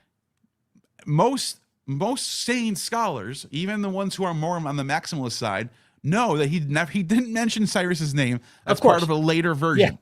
Yeah.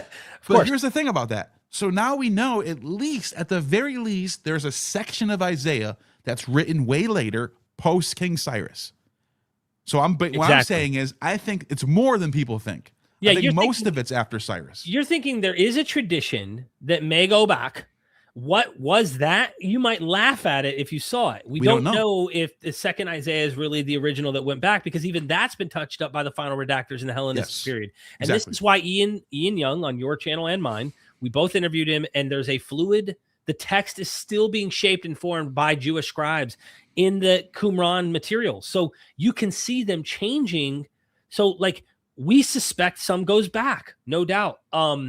I really don't think an ex nihilo just pops in out of nowhere. And I think that even if some of it may have been written, let's say ex nihilo at some point under the Persian period, they probably had sources that we don't have today. Exactly. So like they had sources, even if it's oral, even if it's like just one of the elders telling them, here's the link, here's how the kings were. The first king was David, the second king was, and then they, that could be part of the tradition. They could have had text. Who knows? It's fun to speculate. We don't know. The point I'm making is I don't think there was a prophet named Isaiah walking around predicting the end is going to come and that Israel is going to get conquered. And then it does happen, and it happens. I think that was written later. I have one for you. I think all the prophets are written later. So what do you think? I'm just being clear on that. So I've got an interesting one that might. Let me just say something real quick on this. Go ahead. And I want to hear your thoughts. Just think of how silly this is. The idea that there's a whole genre of Israelite prophets. I'm not saying they're all the same. They're not identical. They say different things. There are different forms of poetry in the prophets. I get that. I've read them all. Right.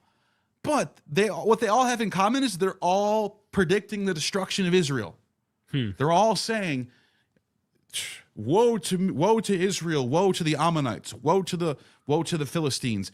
Like basically saying they're all going to get conquered by the Assyrians. They're all going to get conquered by the Babylonians. It's all going to happen. And then it happens. You even have in Jeremiah or Ezekiel, in Ezekiel, it says that nations will trample on Tyre. The island city of Tyre, then they will take the dust from the land and put it in the water. This is exactly what Alexander the Great does. So I read this was written in the Hellenistic period. I was going to ask you about this. That's exactly the passage I was going to talk to you about because I'm not convinced. He says this text says that it would be utterly desolate, that it would be down to the rocks. There'd be nothing remaining. But even under the Alexander the Great period, it wasn't eradicated down to the rocks. So I would like to see the text you're talking about, but do know. I'll pull it up right now. Ezekiel 26. Ezekiel 26. Let me see. I did a video on this. Did you see my video where I point out the most embarrassing? I recently dropped the most embarrassing failed prophecy in the Bible, where he makes a prediction. It doesn't happen. This is a failed prophecy. I think it failed. No, I do. I don't think that makes any sense. I think what makes sense is this was written way later. They shall destroy the walls of Tyre and break down her towers, and I will scrape her soil from her and make her bare rock. Right. That never happened.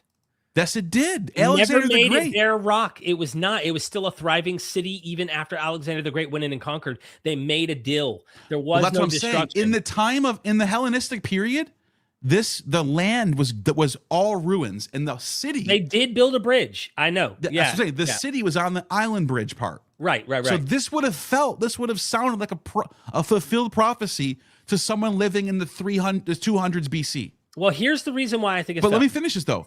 She shall be in the midst of the sea, a place for spreading nets. If you look at Tyre in the Hellenistic period, it was a fishing city. Right. So whoever wrote this, they continued doing that after. I know. That's what I'm obviously saying. not during the siege, but but Alexander literally took soil from the land, scraped the soil from the land, and brought it out to and made the bridge. Yeah, so it sounds like they're talking about Alexander here. I wonder if we're reading too much into that, in my opinion, because if you go to chapter 29 in Ezekiel, he describes how he promised that they would be completely, utterly destroyed. It didn't happen. Yeah. So in the Bible itself, the prophet's prediction doesn't happen. 3 chapters later, he goes on to talk about it. Let me pull up the exact verse. But that's what these prophets will do stuff like that, and they overplay their hands. So I think you're right. I think they were assuming that this place would be desolate, and they were wrong. Because you get like, okay, I am against you, Tyre, and I bring up many nations against you. Right. We know this happened. That happened. The Babylonians, the Assyrians sacked them. The Greeks sacked them. As the sea brings up its waves, they shall destroy the walls of Tyre and break down her towers. And I will scrape her soil from her and make her bare rock. This sounds like it's explaining what happened to Alexander and Tyre. There are, I see what you're saying. I'm not knocking that. in Ezekiel 29, 8 through 12, it talks about prophesying that Egypt will be utterly destroyed as well. Yes. I will make the land of Egypt a desolation and a waste, and that will be it will be uninhabited for 40 years. No human foot will pass through it, no animal foot. Egyptians will be scattered among the nations. You're absolutely right. Yeah. So what I think's going on here is I think they use legitimate history, and then what they do is, this is what I think is going on with these prophets. They're written later, and they're backdating themselves, and they're actually inserting things that actually happened. And then they're going beyond that to try to politically maybe scare, or maybe a taunt, or maybe try to get people to think that, oh, you're going to be destroyed. You know what I mean? But here's the siege of Tyre right here. Yeah. Look at this. Show the image. Yeah. And which image? The one right there in the upper right, just to show the bridge that Alexander then made, right? They took this city was completely destroyed, as the prophecy says. Alexander took a bunch of rock from this city and used it to construct a wall here. So the old city was literally put into the sea, all the ruins from it. Right, exactly. Now it go to verse right here. Look at this. Alexander responded by besieging Tyre for 7 months. His soldiers discovered that they could not extend it any further due to a steep drop into the surface of the water. He ordered siege towers with catapults at the top. They allowed. Okay, so anyways.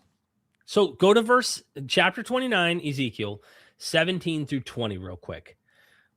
This is the last thing, and then we'll move to the next super. I'm sorry I'm keeping it so long, dude. We're having fun though. This is what what you do. And then we'll open up some calls before we close out too.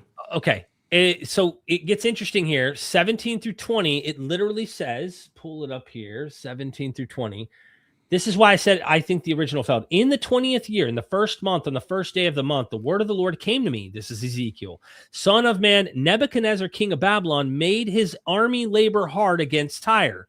Every head was made bald, and every shoulder was rubbed bare. Yet neither he nor his army got anything from Tyre to pay for the labor that he had performed against her. Therefore, thus says the Lord God, behold, I will give you the land of Egypt to Nebuchadnezzar, king of Babylon, and he shall carry off his wealth. Notice that it's to Nebuchadnezzar, king of Babylon. When you go back to chapter 26, where you were talking about how this has got the Hellenistic stuff, it's prophesying that Babylon will destroy. Well, no, because it says it's talking about Babylon and future. Because it says, look, it says right here. It says, they shall destroy. It says, I will bring up many nations against you. Yeah. So that's why I'm saying it's talking about now compared to it's talking about Nebuchadnezzar, and then after Nebuchadnezzar, which is the Greeks. Yeah, well, it's trying to use, because many nations, you can't say that's just. It doesn't say it doesn't say what nation. That's what I mean. Like, well, of course it wouldn't say that. Why would it say that? The only nation in the context is Babylon. It doesn't.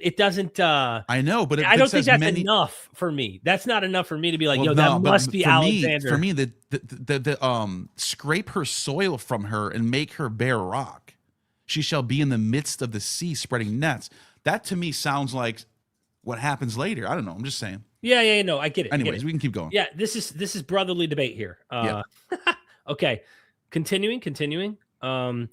Crash Meta Religion 1996. Thank you for the super chat. Were there any Christian sects that saw Jesus as what amounts to a demiurge-like figure?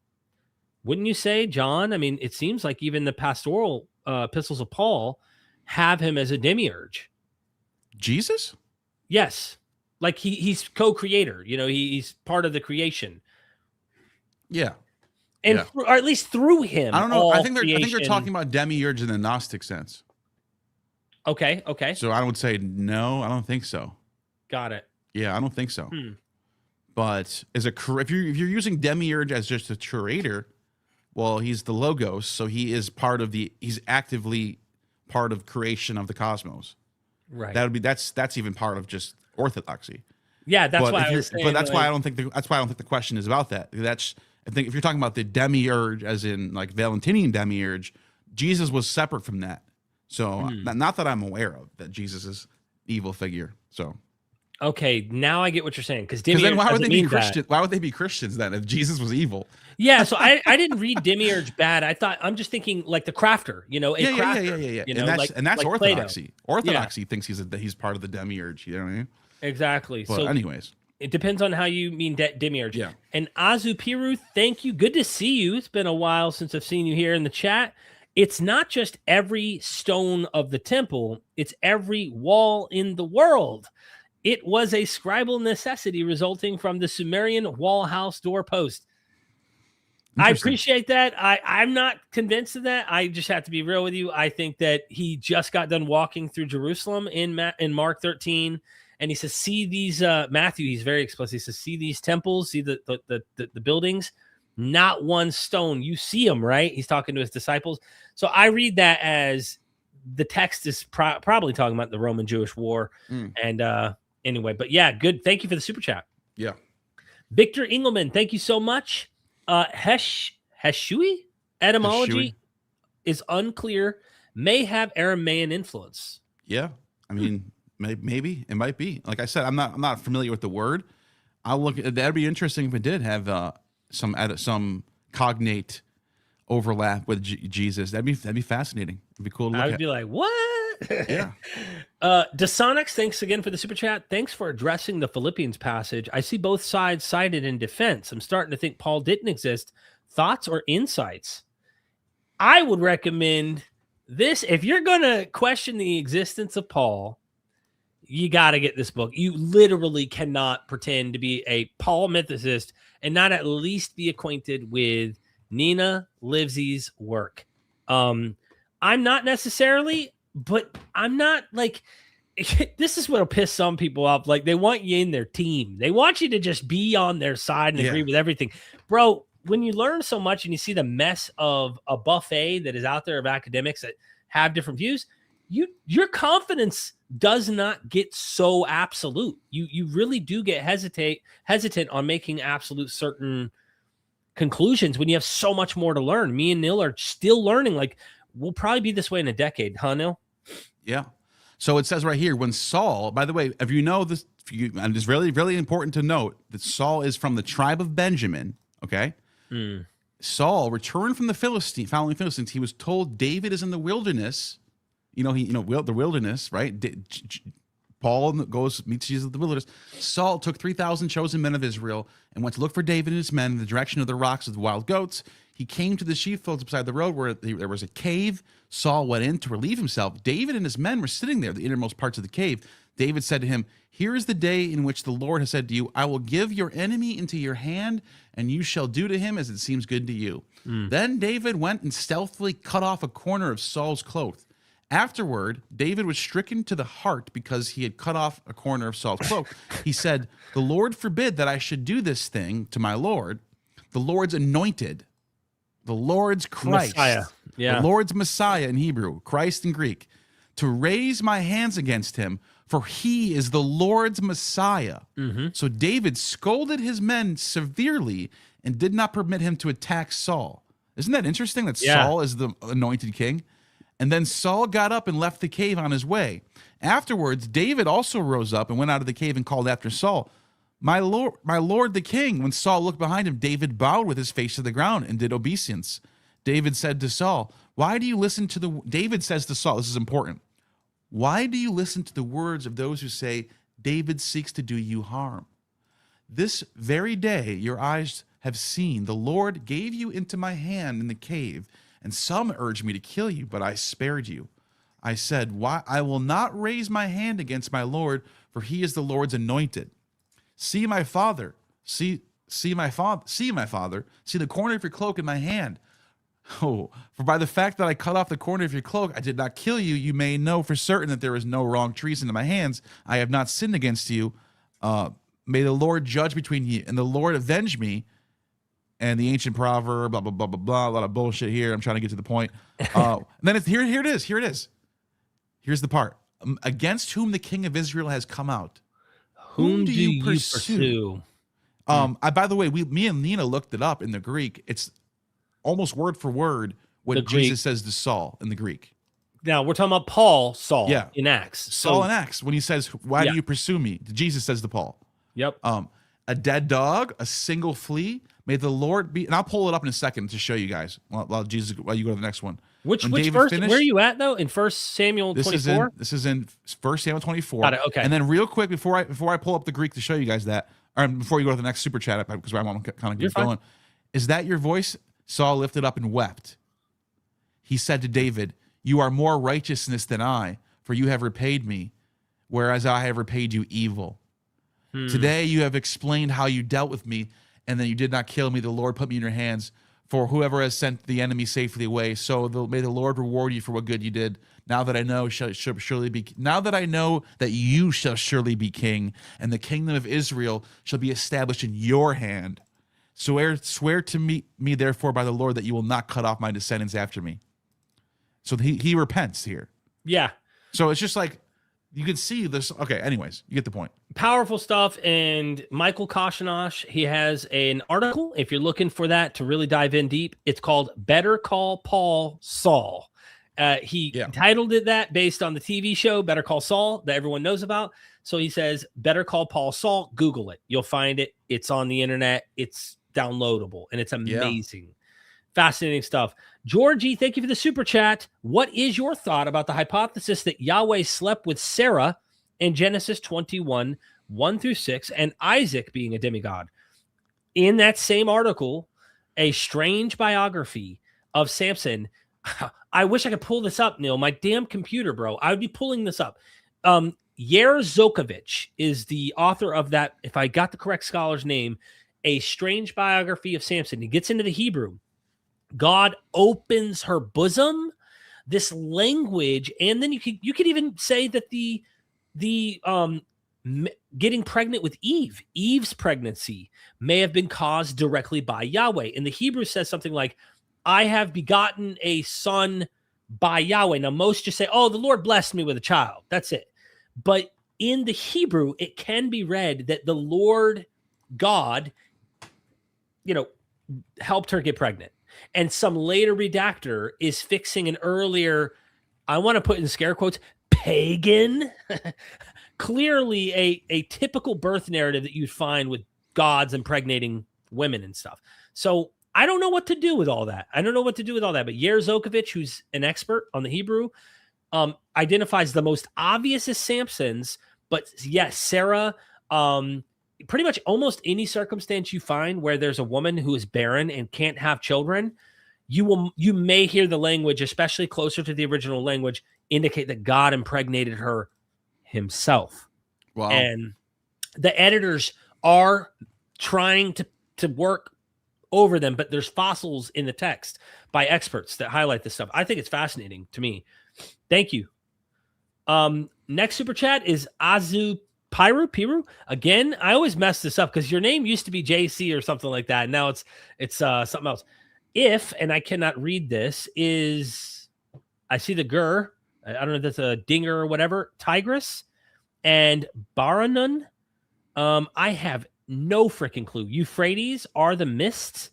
Is the Pishon a basket? Bison? I have no freaking clue, bro. What are we doing? Oh, Neil. Yeah, I'm not an Akkadian guy, so I don't know. If you're on Who Wants to Be a Millionaire, I'd be screwed right now. I'd have to call a friend. I don't have a friend to call right now.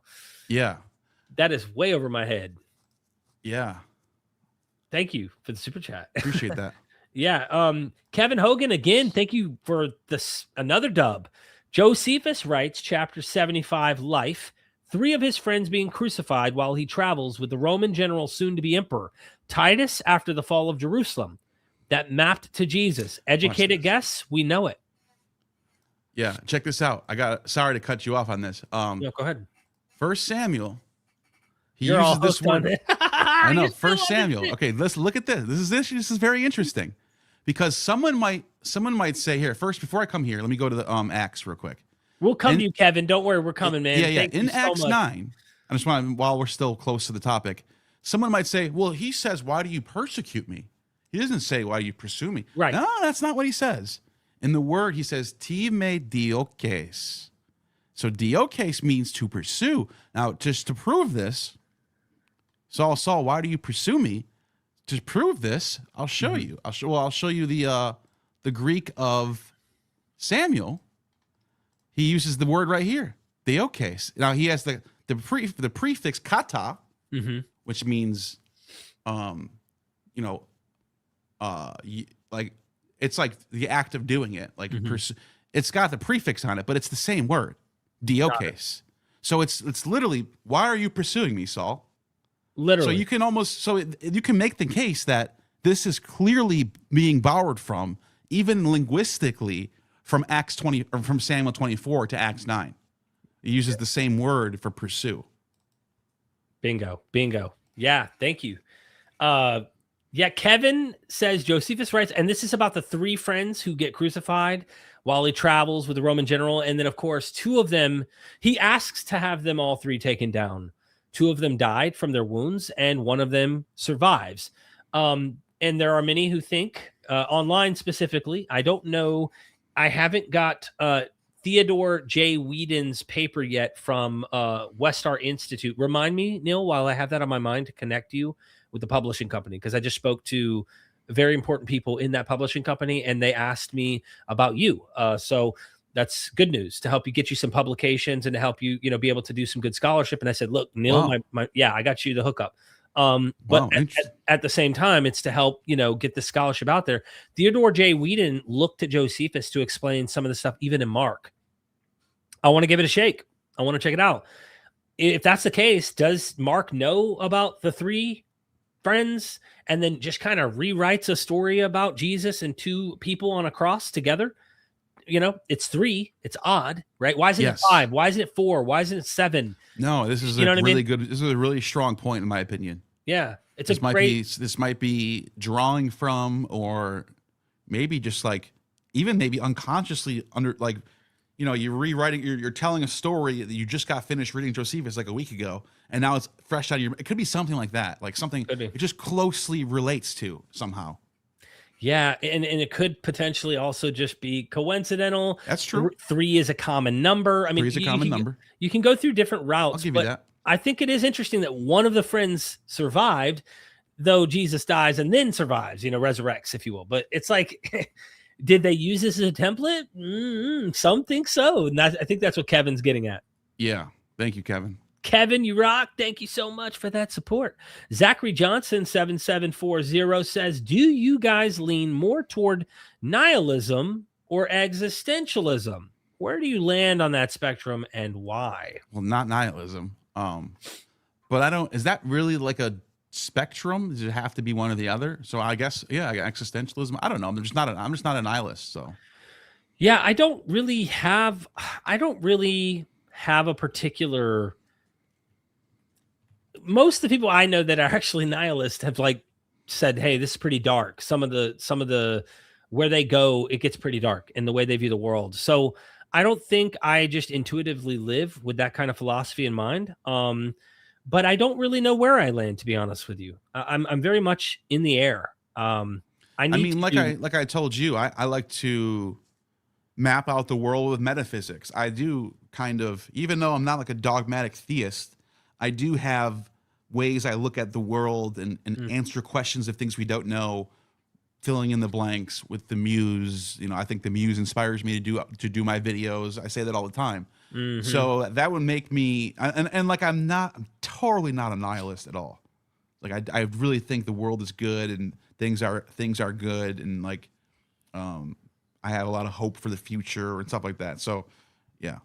But good question. I think all of that's why it's tough for me, because I think all of those, even if they are natural and they're human things that we've evolved in order to have those kind of perceptions, I still don't, I don't view, maybe it's a straw man of the nihilist position to think it's only dark, only negative. Some may not see it that way. I don't know if ever, I'm not huge on knowing much about it, to be honest, to be frank. I have not done a deep investigation of it. I've been warned about it if you dive into it, but I don't know much, honestly. I don't know much about it, to be frank. That's fascinating. Thank you for the super chat. Yeah, thank you so much. Appreciate that. Hit that like button, everybody. Next super chat, MR Anderson. Thank you for the super chat. The most important question is, who really is Jesus? Also up there with some importance is who is MythVision, as well as who is Gnostic Informant. Keep up the great work. Appreciate that. How would you? I can't speak for Jesus. I don't know if anybody can. I don't even think Jesus can speak for Jesus. But anyway, what about you? I'm just a guy that's trying to understand the world and trying to understand our past, trying to resurrect the dead in a way by reading their works, bringing it to the world. So, yeah, I'm just a guy trying to resurrect the dead. Yeah, I'm a curious human being who is on a journey and hopes that he's not alone on that journey and wants to have other people join the journey with them. And, that encompasses just compassion and love and try to be patient, understanding, and all that kind of stuff. All the good stuff that we all like, I think. So that's who I like to think that I am. Yeah. You know what I mean? I could also be, if you rub me the wrong way, but no, I think we all can be those things. But thank you. William Arons, thank you so much for the super chat. We don't know Jesus and have no personal relationship with him. The only relationships that matter are those that church members have with one another. This includes any transcendent experiences. What are your thoughts about that, Neil? Yeah, that's an interesting point, actually. Yeah, I don't nothing to disagree with. I think you make makes a lot of sense. I think, especially within the Christian tradition, I think that's a much more optimistic future, because if you get Jesus relationship conversations going on in your head and he starts telling you stuff and then you have this secret knowledge and then everyone else is a heretic now and all that kind of, I think it's much safer to know that your friends, the real humans that are tangible, you can touch, you can shake, you can hug. I think that that's the greatest place to find that kind of life, because I was the delusional wackadoodle. My relationship with Jesus was more important than like even my family around me in my mind, where I'm like, oh no, I gotta hate my mother, father, sister. I didn't take that as like actually hate them, but it was like I cared more about Jesus than I did about the people around me, and I had a real radical, literal fundamentalist view, like Neil did, and it messes up your social life. It messes up how you see the world, I think. And I agree with this interpretation, especially if you're a Christian in the tradition. I highly recommend this advice by William, and, make sure you're stick it to the ground. My dad used to tell me, Neil, one time, I'll just say this before we move on, is I used to be completely, if I just have the faith of a mustard seed, I could say to a mountain, be gone in the sea, and it would literally fly into the sea. I believed it. It never happened, but I'd sit there and really like squint my eyes and try with the faith just to see this little hill move, like anything, right? And it wouldn't happen. And Dad would tell me, son, if you were in a closet and you shut the door and you said, I'm not getting out until God feeds me, he said, we would find your corpse in the closet. And I'm like, no, you just got to have enough faith. God would end up feeding you and making sure that you don't die. And he's like, no, son, if you don't open the door to the closet, go to the kitchen, heat up the microwave, get your hot dog and eat it, you will not live. You will die. Mm-hmm. And I was like, in my mind, my dad doesn't know what he's talking about. Bro, my dad knew exactly what he was talking about. Yeah. Thank you so much, William. Knight Silver 5691, thank you for the super chat. Really appreciate that support. Alan in the house. What's up, Kurt? Good to see you. Nice. Why do you two think the Nomina Sacra tradition is so early and so widespread? Was it to cover alternate spellings of Christos? Yeah, and Jesus' name, like IS, instead of just Jesus, that just IS. I'm pretty sure. Good question. It's for scribes to save room and like not be repetitive. They just write IS and key row. But you also find it in inscriptions in like the catacombs. So yeah, it is pretty early, 2nd, 3rd century, I think, you start finding those inscriptions. Yeah, I don't know. That's a good question. I never even thought about that. Yeah. The scribal, there's the scribal reason for it, which makes a lot of sense. Like even Josephus shortens people's names sometimes to save room. And the manuscripts, I'm saying, not Josephus, like the Josephus manuscripts have like shortened names to save space. So that's the scribal thing. But that then the question arises: why are they doing this in the inscriptions and in artworks and stuff like that? There goes my light again. So yeah, I don't know. Maybe it's just maybe they just like it. It's an artistic thing. I don't know. It's a good question. I never even thought about that. It is, and I don't know. I'm going to be honest with you. I don't know the answer to this. Part of me wonders about thinking of the sacred name of God, and how Jews saw, they would use other alternatives from Yahweh. They wouldn't say the name Yahweh. So it makes me wonder if they've already, within the theology, started to equivocate that idea that we find within Jewish ideas about Yahweh and apply it to Jesus. But then again, nobody was not saying the word or name Jesus. So it doesn't quite transfer. So I don't know what to do with that. I'm just guessing. It's a good question, though. I'd like to know the answer too. Something I never even thought about that. Like, what made them want to do? Like, what made them start doing that so early on? Yeah, good question.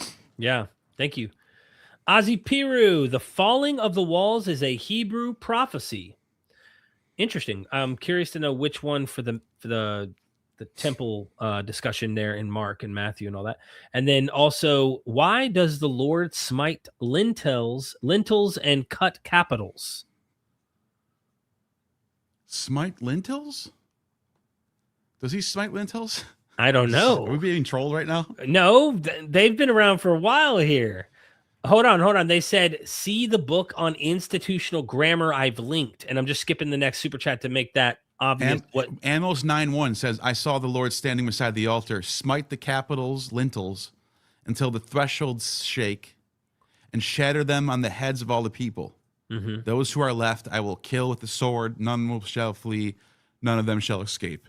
Yeah. By the way, this harkens back to what I was saying before. You can't point to any other culture, Chinese culture, Indian culture, Greek culture, Roman, Gauls. Like, you can't. They don't have a genre of prophets that walk around telling everyone the world's everything's going to be destroyed. Everything's going to be destroyed. That's specifically in the Hebrew Bible. And it makes you wonder, is this some sort of this makes me think that this is some sort of genre that came about to explain what happened to their past. Well, we were being warned by our prophets that this destruction was going to happen, but we were so stuck with our Asherah poles and our balls and our Molechs. We weren't listening, and we got destroyed as the prophets predicted. Right. So maybe we should stick to the law this time. Right. That's what it serves a function. It only makes sense to be written later. I don't think there was really an Isaiah walking around or a Micah or whoever the oldest prophets were. I just don't think that's true. Now the second batch of prophets where you get Habakkuk and Zechariah and Nehemiah, that to me fits a little bit more better because it's coming about where it's more about like coming back from being in the captivity, and that type of thing makes more sense. But I wouldn't be surprised if when Nehemiah and Zechariah are being written, there's another scribe somewhere else writing, Isaiah or something. Interesting. That's what I think. Yeah. Thank you for that super chat. I imagine judgment is dealing with things that are going on within their sacred locations, and that might make sense. He's trying to destroy their holy instruments and such. So Zippo, thank you for the super chat. I hope I said it right. Zippo 149 or Zippo 49. Was Paul a Hellenistic Jew that converted himself to a Pharisee Jew, then back to a Hellenistic Jew because his mother was a Roman Gentile, which invented Christianity? Well, you can be a Hellenistic Jew and a Pharisee at the same time. I think the Pharisees tended to be on the side of Hellenizing. Yeah. Versus the Sadducees, who are the sons of Zadok, or from the Levite tradition, and they're a little more hardcore, sticking to the traditions of Moses a little more. The Pharisees are more Hellenistic. Yeah. Or Persian too, like whatever. Just more going outside of just what's in Moses. Like That's what. So yeah, I don't think you have to convert to something. There is no like conversion from heresy, from Hellenistic to Pharisee. Like you just can be that way. So his mother was a Roman Gentile. I don't know about that. Yeah, I don't know about that. Maybe. I think he's half. Wasn't he a Roman citizen? I mean, he might be. Supposedly by Acts, the book of Acts is saying he is. Yeah, there might be some other apocryphal tradition about his mother being a Roman Gentile. I don't know. Yeah, I don't know if that. I'm not sure. That I'm not aware of. Right. The letters. I don't know everything, so I could be wrong. Yeah. The letters don't say that he was a Roman citizen, but Acts does, and maybe that reflects an early tradition or something. Yeah. But it is full that Acts is historical fiction to me. It is. It's pretty obvious to me. I mean, only people who are fighting for that cause, in my opinion, are those who already are drinking the Kool-Aid on that. Being real, just keeping it real with you. Thank you so much. Toronto Bible Study. Good to see you, Toronto. We are taking calls, but we're trying to get to these super chats that keep coming in. Hey, we're happy with that too, though. I mean, at the end of the day, we can always do another one. Like tomorrow, we can do another, and we could do more of these. So neither of you understand that tire prophecy. Whatever. I never know he says that. Come on, let's hear you tell us what it means. Well, he'll tell you a ton of shit, dude. I know Toronto. Toronto just go on and on. Do we have a list of the Egyptian pharaohs and their viziers? Yeah, we do. We have a few of them. We have Manetho, and we have papyri that has lists on it. So yeah, we do. Toronto. I'll tell you this, Neil. Every time Toronto comes on, we always debate. Okay, and even though I think he's wrong on almost everything we talk about, bro. I can't believe he's still talking to me about the pharaohs. I only talked to him one time, and he was going crazy because I mentioned that we know who the pharaohs were and who their viziers were, and there's no Joseph, which is true. Yeah. And he was like, we don't know that. We don't know that. But we do. So sorry. Yeah. Unless you want to just deny the primary sources, go ahead. Be my guest. But I'm not doing that. Even though we totally disagree, though, he's like one of the more tolerable, like I can tolerate, you know what I'm saying? Even though it's pain in the ass sometimes, Toronto. I'm just keeping it real, though. Just keeping it real with you. But I still love him. I think he could be a pain in the butt, though. Zachary J. Johnson, thank you for the super chat. Quick question. Do you guys attend AA meetings, SMART meetings, SOS meetings, or any other meetings? I don't. You don't? Not anymore, right? Not for me. I used to on a regular, very early on when I was struggling. And I still have a Discord from about 10 years ago when I started. A Discord? I have a Discord. Discord platform. Was around back then? Yeah. I didn't know that. I thought Discord was new. Yeah, I actually have an international meetings Discord that I own. It's got to be over 10 years. It has to because I start 2015. Yeah, just about. Yeah, and so you must have just started using it when it first came out. Yeah, and I started a whole platform for recovery where they had online meetings and various people were hosting them and managing it all for me because, bro, I was doing recovery videos and I was working at a construction company trying to help drug addicts who were struggling with addiction like I was. And it took off, man. I think there's like 5,000-6,000 people in that Discord. And cool. So if anyone at home is struggling, you can go look up Rewired Addiction on Discord. Mm-hmm. I created it. And of course, it's managed by people who are devoted to recovery. So I don't go to meetings anymore, though I'll be happy to go with someone if it was a family member who's like, I need to go to a meeting or something. I'll go with them. I'll help them like by going and stuff like that. Yeah. So. You want me to put the link in now? Because we only have 3 super chats left. Well, actually, we have 2 super chats left. One of them is just a super sticker. And then we can do, because it's gonna first come, first serve. I'm gonna put the link in now. And I got a hard stop at 3 hours, Nils. So that's about. So we only have a little more time then. Okay. 45 minutes. Can we go 3.5? I'll try, but okay. I know dinner's going to be done, and I'll be starving. I want to give him some. I want to give these people some time to come. Yeah. We didn't have anyone. All right, we got 2 super chats. I'm putting the link in there now. There it is, right there. Kevin, do you want me to put my link in? First serve. No, I put it in for all. But you might have to. Okay. You might have to pin it. Pin it on your own. Well, we're gonna get a bunch of people jumping in here, huh? But go ahead, keep reading. Yeah. So Kevin Hogan, thank you again for another Kevin. Chat. Yeah. Really appreciate it. I'll read the next one. Go ahead. The system signal, thank you for the 10. Jesus wasn't trying to build a religion. He was showing a way to live. By the way, that is a religion. Just so you know, the Latin word religio just means way of life. So he is trying to build a religion if you're trying to show a way to live. Not follow me blindly, but live like this. I disagree with that. He wants you to follow him. If you're taking the text at face value, he wants you to leave your family and follow him to the end. He's very strict about this. Yeah. The system turned the example into worship. I mean, I think he wanted you to worship him. I'm pretty sure the Gospels are very clear on that. He wants your full devotion. It's not just about a stoic way of life for Jesus. Yeah. So thank you for the super chat, but I would hard disagree on that. Thank you so much. Everybody, you rock. No, but James, the book, the letter of James literally says this is true religion, and it goes through several things, right? It's describing take care of the widow and the hungry and all that. Yeah. Thank you, Dylan Warner. Is Islamic Isa versus Greek Isis, Vedic Ishvara? Nope. Is a concept of Hinduism, Krishna? Yeah, no. There was one author from, it was like a Freemason. What's his name? You know the guy I'm talking about, Manly Hall. Manly P. Hall. We're talking Indo-European religion or Indo-European language and Semitic languages.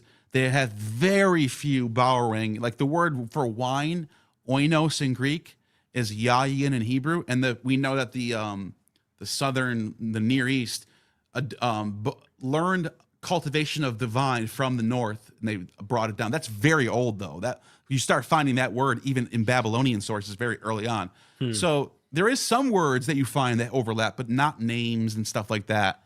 No, not Christian. Christian does not mean anointed, that type of thing. So, but it's very interesting. I love the thought process behind it. It's very interesting. Thank you. So we finally got through. We have like an hour left. Let's do one. Let's do it till 3:15. We'll cut off there. All right. Can I use the restroom real quick? Be right back. Go ahead if you want to take. And I'll bring on Toronto Bill Study. He was the first one here. So by the way, we're going to be doing audio only for everybody. So just so you guys know, because we're doing me and Derek are doing audio only. I don't mind if Toronto, if you want, because I know who he is. Yeah, but then everyone's going to want to be. Okay, we're just going to keep. We're going to stick to the script. We're sticking to the script. Cool. But we can hear you, Toronto. We can hear you. No, we're doing one at a time, man. We're doing one at a time. So I'll be right back. Yeah. So okay. So I don't know. I wanted to ask you about the time prophecy, but I also wanted to ask you about the vizier list. I thought you would do your research and find out that that's not true. Like by now. No, it is true. No, it's not. It's not. Okay, hold on. No one knows what you're talking about. No one knows what we're talking about. We have a list. We have lists, plural, of all the pharaohs from the first dynasty down to the last dynasty, and we have an almost complete list of who their vizier was. No, we don't. That's Yes, we do. That's completely false. First of all, the list we have from ancient times, right? You're talking about the primary documents, right? The list we have from ancient times are incomplete. They're I'm not saying they're complete. I'm not saying they're 100%. Yeah, you did say they're complete. You did say they're complete. That's my whole point. There's a few, but they're mostly and also complete. The viziers are definitely not complete. They're far from complete. You want to see They're the not list? even close to complete. You want to see the list? Yes, I know. It's speculative, dude. It's very speculative. It's not. It's theoretical. He's dishonest. Get him out of here. Look, you're dishonest. You're lying. He's lying. I can't talk to dishonest people. All right, no Coiner, you're on. Get this guy out of here. You said this guy was good. He's not good at all. He's dishonest.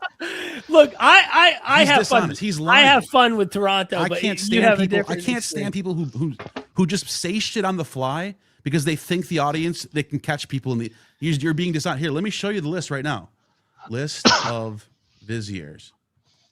And he's going to say, "Oh, this is Wikipedia." It doesn't matter. The Wikipedia page is sourced from papyri. I'll show you right now. Vizier in ancient Egypt. We have a whole list, the pharaohs and who their viziers were. Now, you can read Manetho. You can see the list in Manetho, or there's other papyri that people have brought together. Yeah. Now, I never said that we know for 100% sure who every single one is. But we do have, like these ones right here, in the 4th dynasty and on. The 1st dynasty gets really, really sketchy. At the closer to history you get, the better the picture gets. See, look at vizier. So when he said we don't, it's all speculative. He's a liar. I'm kicking you off the screen. You're a liar. This isn't speculative. This is based on the primary sources. Nobody's making this stuff up. No one's making these names up. And the fact that he waited that was like 2 months ago when we talked about this on another stream. And he comes in here 2 months later, still wanting to talk about this. He's an idiot. The guys, I can't stand people like that. Go away, dude. You're annoying. Look how perfect this list is.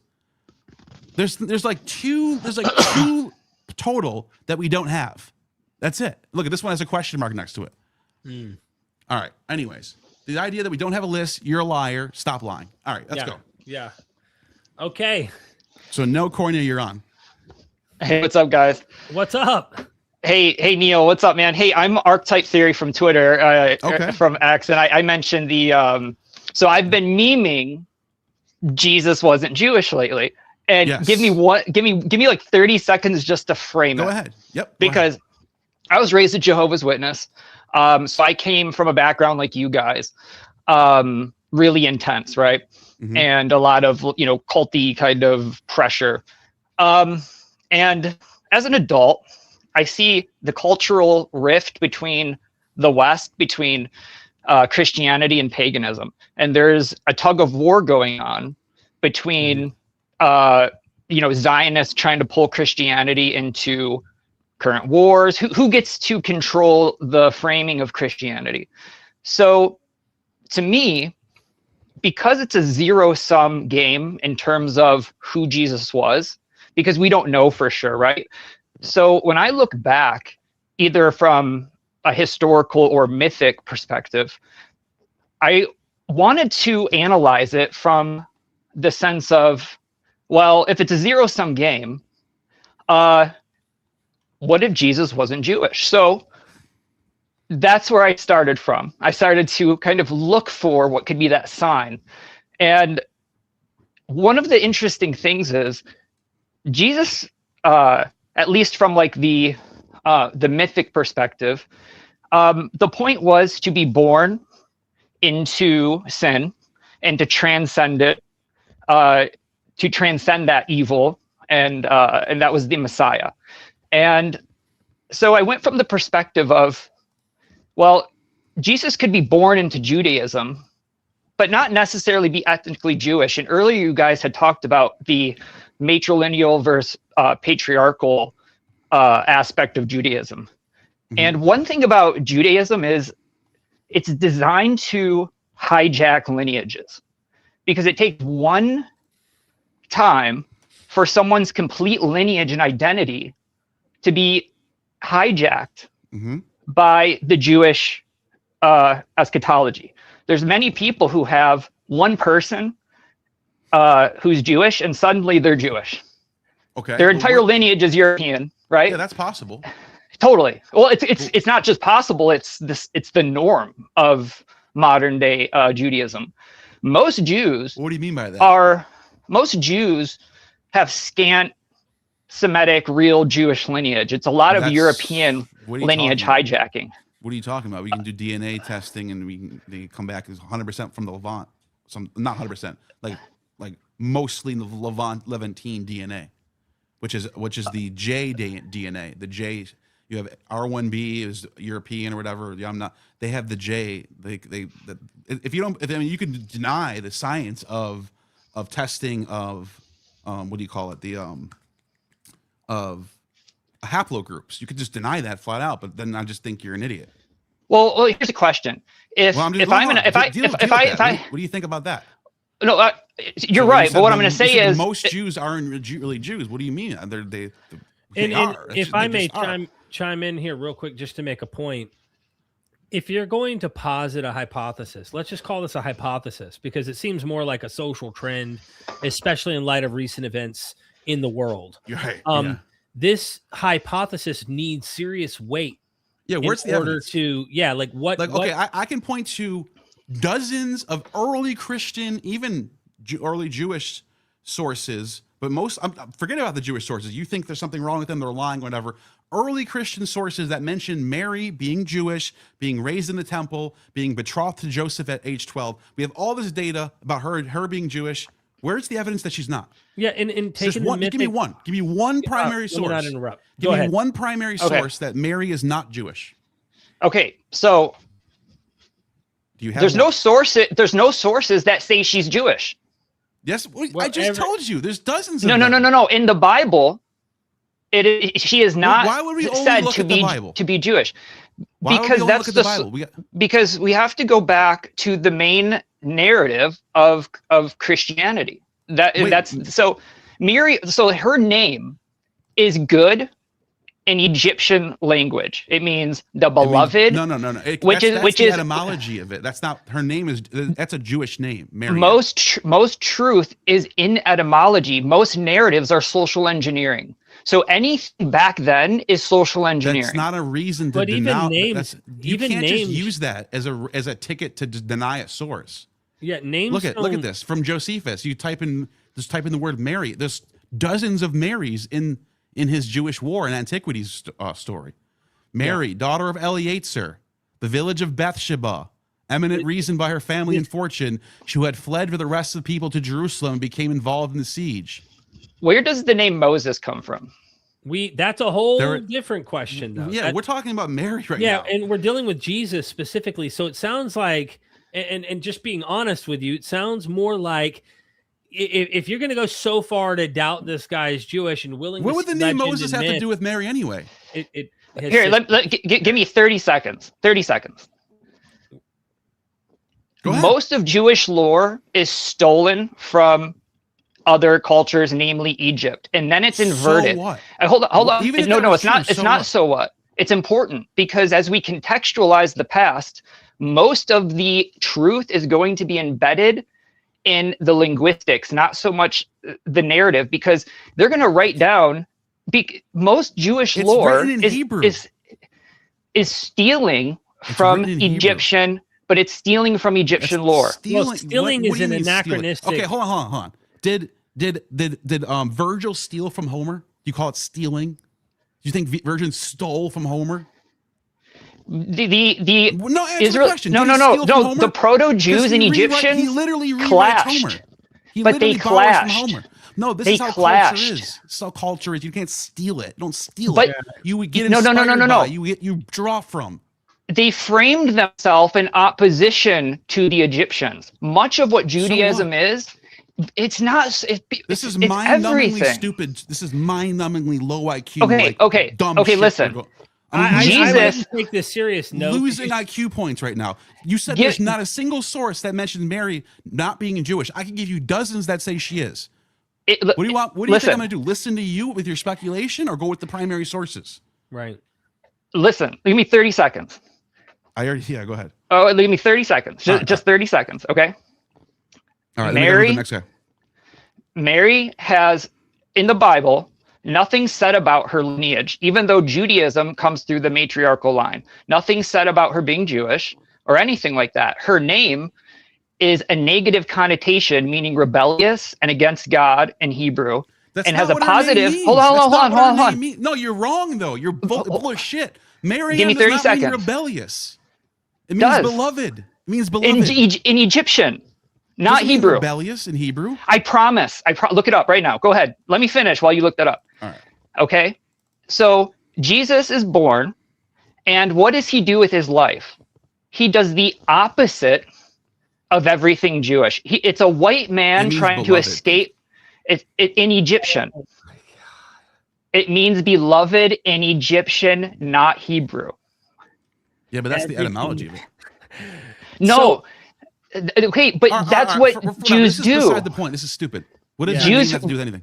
Jews invert things, and everything they do is laced in symbolism and language, right? So even the Old Testament, but you believe in the Old Testament. I don't believe in the Old Testament. But the New Testament's completely dependent on the Old Testament. What the hell? What kind of worldview is this? This is scatterbrain nonsense. Listen, it's all zero sum because you can't prove any of that. Why would you even be a Christian then if you believe this about the Old Testament? That's all. I'm not a Christian. I'm not a Christian. Oh, okay. Sorry, I thought you were. I'm not a Christian. No. Okay. Let me express this. No, it's fine. I thought he was a Christian. That made no sense to me. Let me make a point real quick though. If you're critical on this level, why are you trying to rescue Jesus to make him into? That's why I thought he was Christian. Okay, let me explain that. Because everything Jesus did was antithetical to the Jewish establishment. It was. What do you mean? I'm not going to take away a single jot or tittle of the law. Moses wrote about me. That type of stuff. He didn't write that. The I action. came for the lost sheep of He didn't Israel. write anything. He didn't write Jesus, anything. exactly. It's a Wait, zero you said How do sum. you know But anything about but him? his, How do you but know his anything about him? actions. But But his no, how do actions you were know all anything? You antithetical. deny that he said that? Is that what you're saying? What I'm saying is that everything Jesus did was antithetical to Judaism. No, How do and you then know what he did? How No, do you it's know what he not. did? You said that he didn't write anything. How do you know what he did? No. I'm talking the Gospels. He didn't write anything. That's true. I'm saying to right, know, right. But you're saying that one verse of him saying "I'm not here to erase the law" It's not trumps just one the verse. trumps There's the actions of him inverting the entire Abrahamic system, and all of Jesus past that is all Hellenistic solar deity. Philo He has is a more in Jew, common. man. You know who Philo Yeah. is? No, I You know, get that, but I gotta go up to this. Hold on. I gotta go up to this. Do you know who Philo is? yes, He's a Jew. He's a devout Jew, loves Judaism, but he also he allegorizes the Old Testament. He's more Hellenistic. He doesn't think that the temple is necessary. He is very much like how you get with Christianity, reinterpreting things. Yep. That doesn't mean you're not Jewish. Can I mention something in relation to us being raised in cults, so to speak, Christian cults? Sure, but I gotta go to the next guy after this. Yep. Jesus was the model of how to escape Judaism because it was a all-pervasive, you can never leave cult. He modeled that, and then he became But you gotta, the solar. you gotta preface that though with temple Judaism. If you're saying that, then fine.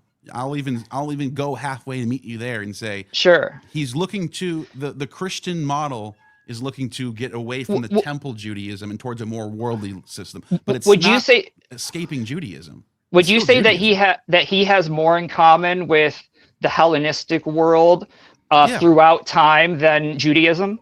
Yeah, but more like Philo, I would say. That's why Philo's Right, so right, important. right. But that's what I think is Yeah, but important. this is not a that, black and white thing, though. Right, but it's You're zero not either sum because. Hellenistic or Jew. You can't be. It's not either or. You But know I what mean? think, but I think pagans nowadays have to remember that you don't have to identify your paganism against Christianity the same way Satanists do. You know what I mean? I think that you're Jesus. A paganist? No, you're a paganist. So this is why you want Jesus to fit your idea. I'm social engineering this. I think I'm a Jungian. Yeah, but I'm a pagan- Jungian. That's what Sure. I'm saying. We're looking Okay. at it historically. From a pagan perspective, though, they see the past as our entire past was destroyed by Christianity. We were forced to give up our temples and turn into churches. So of course they're going to have that attitude towards Christianity. Right. So I'm just For either way, sure. But that doesn't matter as far as I just don't get why. What is this like?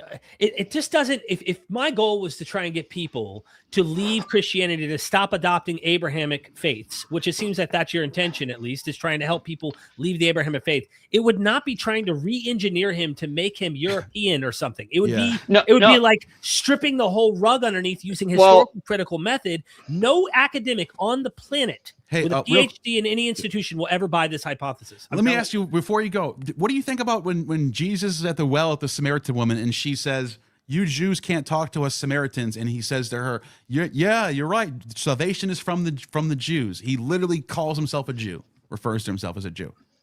You just think that verse is fake or something? I don't think he was delineating the Gentile Jew thing, because I think if he was real, he was born into it. There. Why would the gospel of the authors write that in there if he wasn't Jewish? It's the same thing as calling it the synagogue of Satan. There's a lot of duality in the Bible. There's a lot of clashing. Answer my question though. Why would they call him Jewish if he's not Jewish? Because what is Jewish is it's meant to be confusing. Are you racial? No, it's not. Is it it's not cultural? confusing. It's very confusing. Either you're Jewish or you're not. Either you're ethnically Jewish or you're religiously Jewish or you're not. Okay, so if you had a kid with a Jewish woman and she raised him Jewish, and then he went through the rest of history saying he's Jewish, has your lineage not been hijacked? No. Humans intermingle all the time, ever since the beginning. But no other culture does that. No other religion does that. Okay, I don't. You can leave Christianity. I don't know. But your sons aren't going to say I'm a Christian because you left Christianity. But with Judaism, right? It's not an ethnic based. It's not the social construct is not ethnic based as well as religious based. Got it. I agree with you, and I imagine pagans are the same way, right? I would imagine. I don't know what that has to do with Jesus being Jewish, though.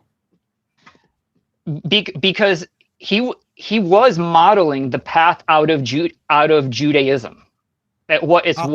But this is sectarian. The Essenes, the Pharisees, the Sadducees, they're all fighting with each other. They're all trying to get each other to leave their sects. They're all Jews though. Yeah. One could easily see why this, if we took your interpretation, and listen, there are valid reasons to see particular ideas in the earliest Gospel of Mark as following Paul's playbook. Paul's playbook is to the Gentiles, right?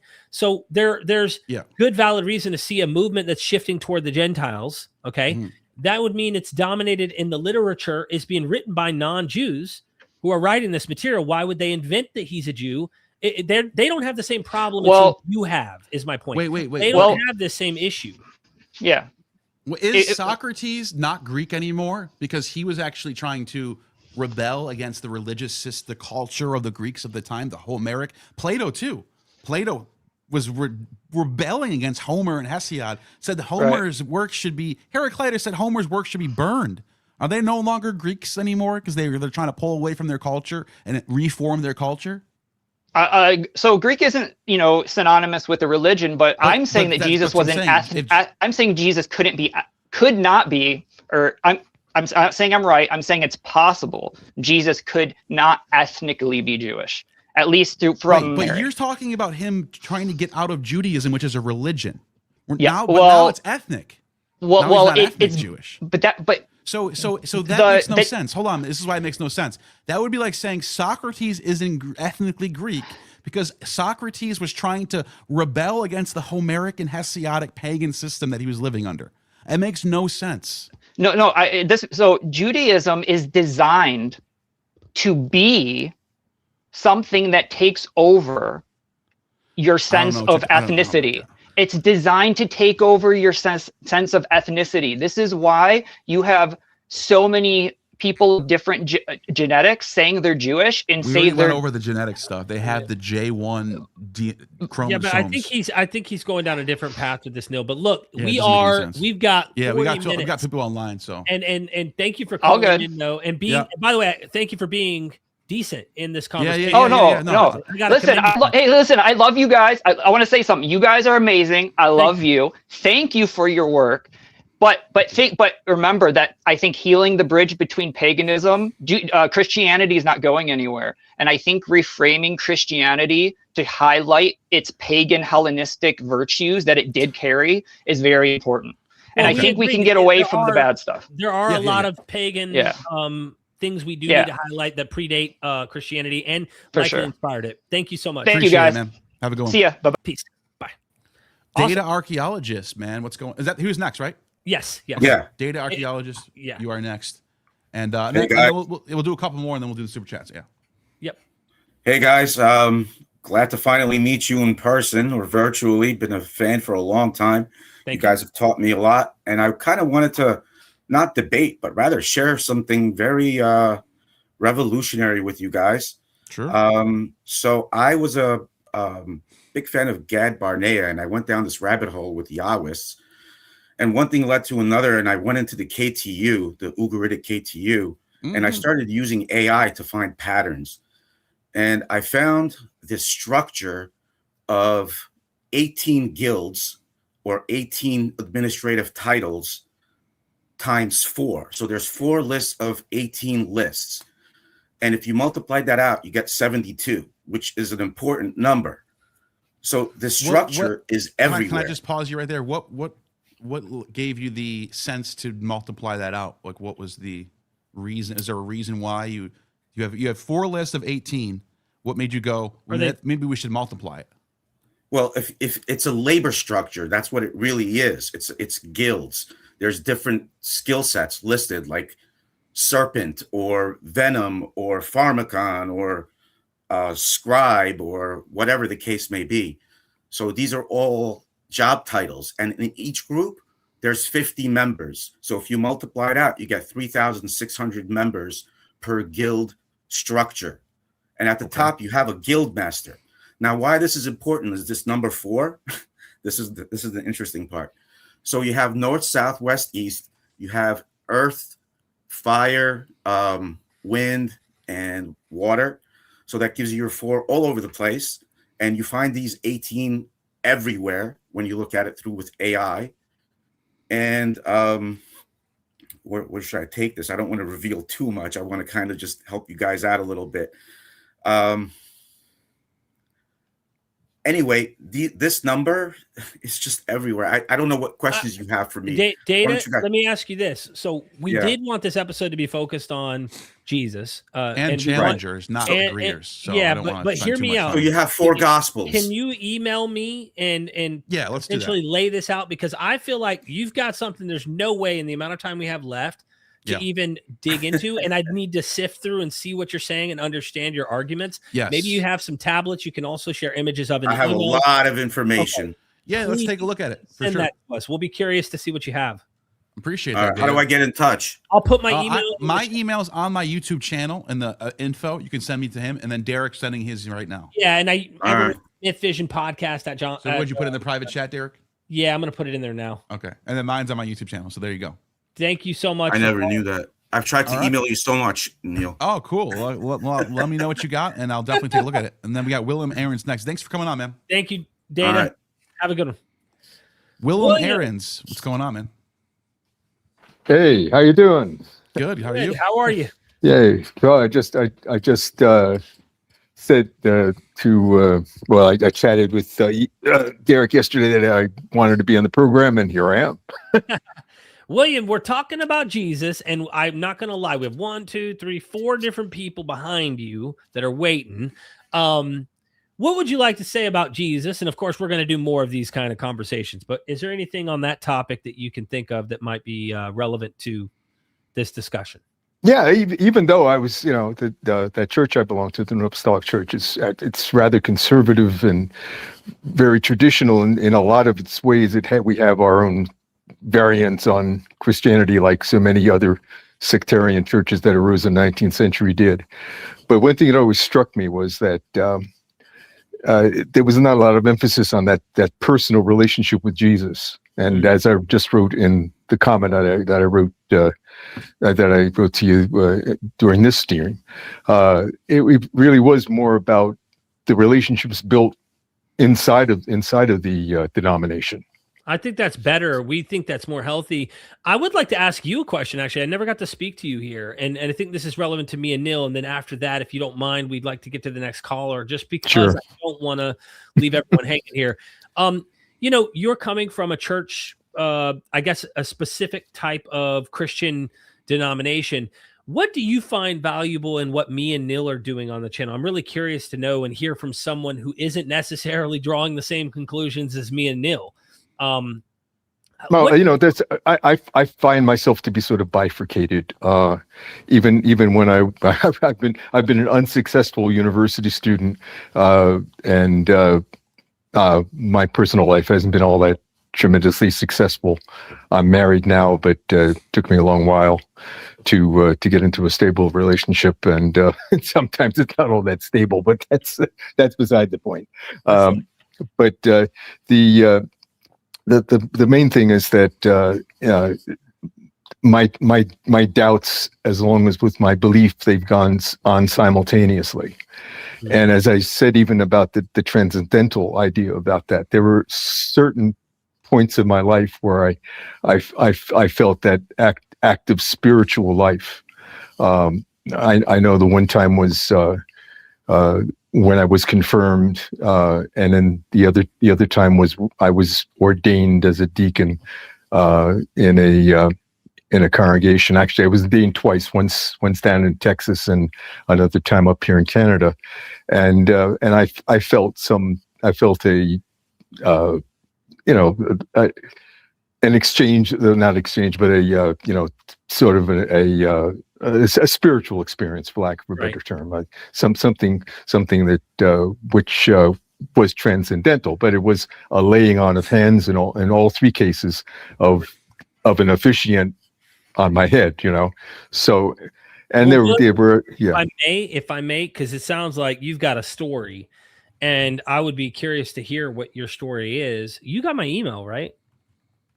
Yeah, it shows up on the stream, right? I believe so. I'll put it in the private chat because I do these kind of deconstruction kind of stories. And you sound like someone who still holds on to something, but yet is deconstructed. Let's talk more about that when we have more time. I sent my email in the private chat right now. Please email me and let's connect outside of this stream. Well, that's true. But in my case, I would say rather than calling myself deconstructed, which sounds like somebody took a hammer to a building and broke it apart, I would consider myself more reconstructed. Yeah. That's fine. So I've had to look at things and reconsider everything, and I've come to certain conclusions which still allow me to participate. Though, and actually, the real sad thing in my case is that where I thought my opinions might not have been taken seriously, or even what might have even been thought as being outside of the church 50 years ago. Now the church itself has moved on closer to the person that I was 50 years ago.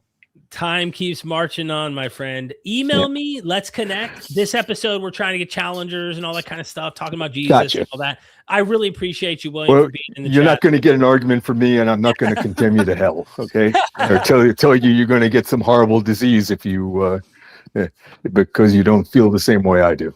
Thank you, William. Thank you. Thanks for calling in, man. Yeah, you have a wonderful evening. Bye. All right. Vesper, thanks for waiting. Vesper, welcome. You are on. Hello. You guys hear me okay? Yeah. Yes. Is this the Vesper that has always been in the chats? Yes, the one and only. The one and only. Welcome. Nice. What's up? You got anything? Any challenges here, Vesper? Any? But I got some ideas to share. Okay. I think probably one of the most important questions we can ask is, what sort of education did Jesus have?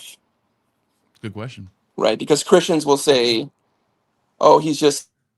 You're breaking up, Vesper. But you broke up for a second. From scholarship, we know Christians will say, and then he was probably a disciple of John the Baptist. Can you hear me? I don't know if you can hear us. That's what the scholarly consensus is, right? Are you there? Yo, Vesper. Vesper, can you hear us? I'm not sure I can hear you guys. Something must have happened. Audio's glitching out. Yeah, something clicked. You heard that, right? Try to leave and come back. I guess leave, come back in. I'm gonna have to join this. We'll bring you back on after the next guy. Yeah. Come on, cool. All right. Kevin Hogan. Kevin! And Vesper, if you can hear us, we'll bring you on again. And if you leave and come back in, because we couldn't hear you for a second, and then something happened. Anyways, go ahead. Good day, guys. Couple of quick questions for you. Nina Livesey and Marcus Fissman, Gmerkin, Neil's study that he's done, about the Greek influence on the Old Testament especially. My question for you guys is, how has this type of scholarship changed your view of Jesus, say in the last 18 months, 2 years, not your first couple of years when I was watching you, but your last couple of years? Because it's really interesting to listen to you talk to now as opposed to then. So what do you think? How has it changed you? The way I look at Nina is that I say, if she's right, this changes everything we need to think about Christianity 100%. Yeah. Because now we don't have anything before the temple falls. Now the question is Christianity legitimately trying to replace temple Judaism with a universalist, Rome-friendly type of Judaism? That makes a lot of sense.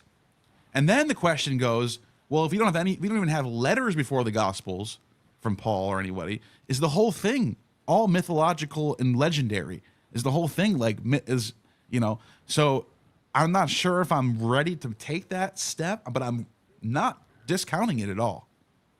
I'll tell you what it does is the more you can tell we've learned a lot. We're still learning a lot.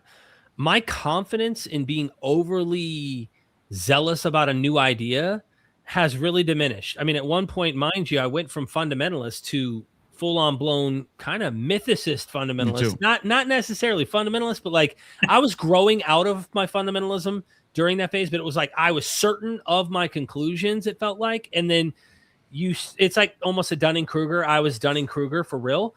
And now I feel like in my life, if I'm being fair to myself and I know where my future's going, I'm in that low valley right now. I'm in that like that real research stage where I don't really know much at all. And I feel like over time, maybe my confidence will build even more. But it's people like Nina, it's people like Gad, it's people like Jonathan, it's people like that come in and throw a curveball. And you want to go, hey, you messed up my dinner. But at the same time, they brought you a new meal. And you're like, thank you. And also, like, this is so cutting edge and interesting, but yet will it be convincing to the rest of the field? And will it ever be convincing? Because this is not like biology. This is not like a harder science that we can really measure and test and be able to really, really know. It's so much softer, and it sucks. I wish we had a more confident, certain way of being able to be like, we could prove it, you know, and it's, but with the evidence we have right now, I'm like, I love these scholars. I try not to get too attached to any hypothesis because I have had to rip it from my own hands and go, I gotta, you know, I'm not convinced now. And it hurts. It hurts to change your ideas when you're so, I don't know how to describe it. Sorry for the long-winded answer. No, it's a great answer. Can I follow up on one? Please. Sure. So, Neil, I've really enjoyed your sort of journey that you've had with the, you know, learning Greek. Seriously, learning Greek. You know, you freaking went and did it.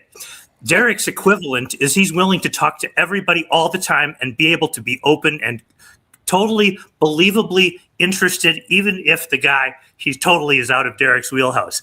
You aren't quite that way. So my question first goes over to Neil. Neil, you and I really agree very much on the 2nd century issues for New Testament and the pre or post 290-ish Ptolemaic era. How has that shifted your conversations with people who don't watch you on YouTube, but around the house, friends, people who you used to know? Like, that's a conversation, man. So how is that working? Yeah, because most lay people, like especially people who don't even have even they don't even touch this stuff. They can go years without even anyone even having a conversation about biblical stuff. You know, secular people. They just most people who I talk to like that, they think, you know, Moses probably did write something. Like literally, I'm not kidding. Like the Bible is like 2000 BC. Like they think this stuff. Like they have no idea that this stuff is all written later and post-dated. So it's kind of interesting when you tell people this stuff and they're like, really? I didn't know that. So anyways. Yeah. And Derek, you talk with people, you know, like Gad and people, the gentleman who wrote Josephus, the Jesus Josephus book, real nice guy who I totally disagree with everything. But you were really like, you were the true journalist. You were digging right into every single thing that he believed and perceived. And you were really good at it. I mean, thank you. By the end of the show, I was like, I think he just got converted, you know, and it was really cool. Because when you started this, your skill level at interviewing people was nothing compared to what it is now. You're actually like a really good journalist now. Thank you. How do you see yourself having changed, like in that journey, especially in understanding Jesus? Well, that's two questions in one. The way I interpreted the first part was just in my mind, it's like, first of all, I try not to talk as much now. I try to let them talk more. I'm a student. I have to remind myself I'm a student, and I love to learn this stuff. And what was the last question? The latter part of that last question is about Jesus. Yeah. How does your journalistic style now? Because you used to talk from the very much like I was an alcoholic and this is my journey. I was a Calvinist. I had these beliefs, boom, which puts you right back in the frame of, you know, who these people that taught you were. And now you've come out of that. Most of the time you're like, let's talk about you, your story, your experience. And it really plays differently on YouTube for sure. So my question is how has this sort of style changed how you view Jesus? Because I noticed a distinct difference along the way. I mean, I think it's just the massive amount of knowledge that you start to gain. You learn new ideas from so many different scholars, and I think that is reflecting. I don't see it myself. You know, you don't notice your nose and eyebrows growing over the years and your ears getting bigger. And, you know, you might barely notice them, but I think it's just I'm so just zoomed in and continuing to learn. And I think it because we do this almost every day. People who are observers will see what I don't see, but I know that I just got to keep going. And I imagine if you do something long enough, you get better at it as long as you're willing to learn. And that's what I've been trying to do. And I'm going to keep doing. And Kevin, thank you for calling. I mean, this has been, thank you for the super chats earlier too. We got 1, 2, 3. We got several people waiting behind you. Yeah. I'd love to have you come back again sometime. Take care, you guys. Have a great day. Kevin, enjoy. Kevin. You rock. Thank you. Yeah, I have questions for Kevin, obviously. Vesper did come back, and it was technically his turn, so I'm just going to bring him back up, and then Graham Pong's after that. Okay. Vesper, what's going on? You got your things working now? It might be the second Vesper. There's 2 of them. Let me try the next one. Hey, Vesper, you there? There it is. You there? Vesper. Something's going on with his audio. Damn. Can you hear us? I don't know, man. All right, well, we tried. Sorry about that. Yeah, Vesper. I'll try you again. I'll try you again after this one, and maybe it'll work after this one. I'll try you again. Graham Pong, you're on next.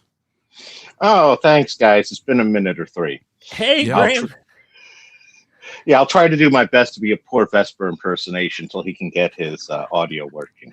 Yeah. But no, I wanted to throw this. I kind of have a theory that's been developing, and I've thrown some of it at Neil. And this part, you guys wanted to focus on the Jesus. And I do have to say that you have to resolve, that Judaism issue before you really wrestle with the Jesus. But I'm just focusing on the Jesus part. And I took the approach of the one thing that we can be fairly certain of is what I call churchianity from Constantine on. And before that, it becomes a muddled mess because of what I call the blunder that was Nicaea, where whatever the Christianities existed before that, they basically threw it into Nicaea and ended up with one homogenized version afterwards. So it's basically we're trying to piece together, this puzzle before that. And I look at it as you have the picture on the top of the box, and then you have the pieces like the linguistics and, the archaeology and all of that as the pieces that you have to fit together. And you kind of have to do both of them against each other. And I see the Jesus thing as I ended up, I walked away from the whole Christianity thing in the mid-'80s, and I got dragged back into it 30 years later via the trying to research the vanishing ninth Roman Legion up in Scotland. And, that ended up totally pulling me into the whole Christian issue. But I look at it as, kind of like the men wrestling with the elephant. And you have the various researchers, they're trying to put together their theories, and that's what I'm working with. And I'm trying to split the difference between, you got Kuroda with this Julius Caesar, got Henry Davis, with Vespasian, you got Ballas and Atwell in there as well. Ralph Ellis, I'm not even sure what his exact theory is, but I love a lot of the research he does. And I think he's terrible. I think it's awful. I think he just makes stuff. I think he just talks out of his ass. That's what I think. Well, here's the way I look at it, Neil. I look at it as he's uncovering facts that I don't have. The way he puts those facts together into a narrative, no, I don't agree with what he's coming up with. Well, you say things theories. Like Izates, his name is Isis. That's just a lie. It's not even true. He was never called Isis in any single primary source ever. So, oh yeah, I understand that, but he's digging up stuff, and I have to say he has something going on with the relationship between Comanche and Helena in Jerusalem, and there's something going on in that general mix. Yeah, she was considered a queen of she was considered their queen. Like, she's buried there in Jerusalem. I saw her tomb when I was in Israel. There's not. Yeah, and the palace. That's not. He didn't just uncover that though. That's everyone knows that. Well, the relationship between that one and the Bible, and he's putting together pieces in ways. It's like, I appreciate the effort, even if I don't agree with the results. It's like a noble failure is much better than just kind of treading water. And where put him I in the ended, same camp as Amon Hillman. That's what I put him. It's just full of shit. oh, that's fair enough. And with Amon, that's fair. Amon, I still remember the first time you had him on there, and I sent him an email afterwards where he showed me a major hole in, my worldview of the ancients, and that was the role that snake venom and the psychedelic aspect of snake venom played in rituals back then. And I had gone through some of the same text that he had when I was doing researching, abortifacients in the ancient world. And so again, Graham, yeah. we do have 4 people waiting. Okay. But if you want to throw something at us, before I'm throwing it now, Derek.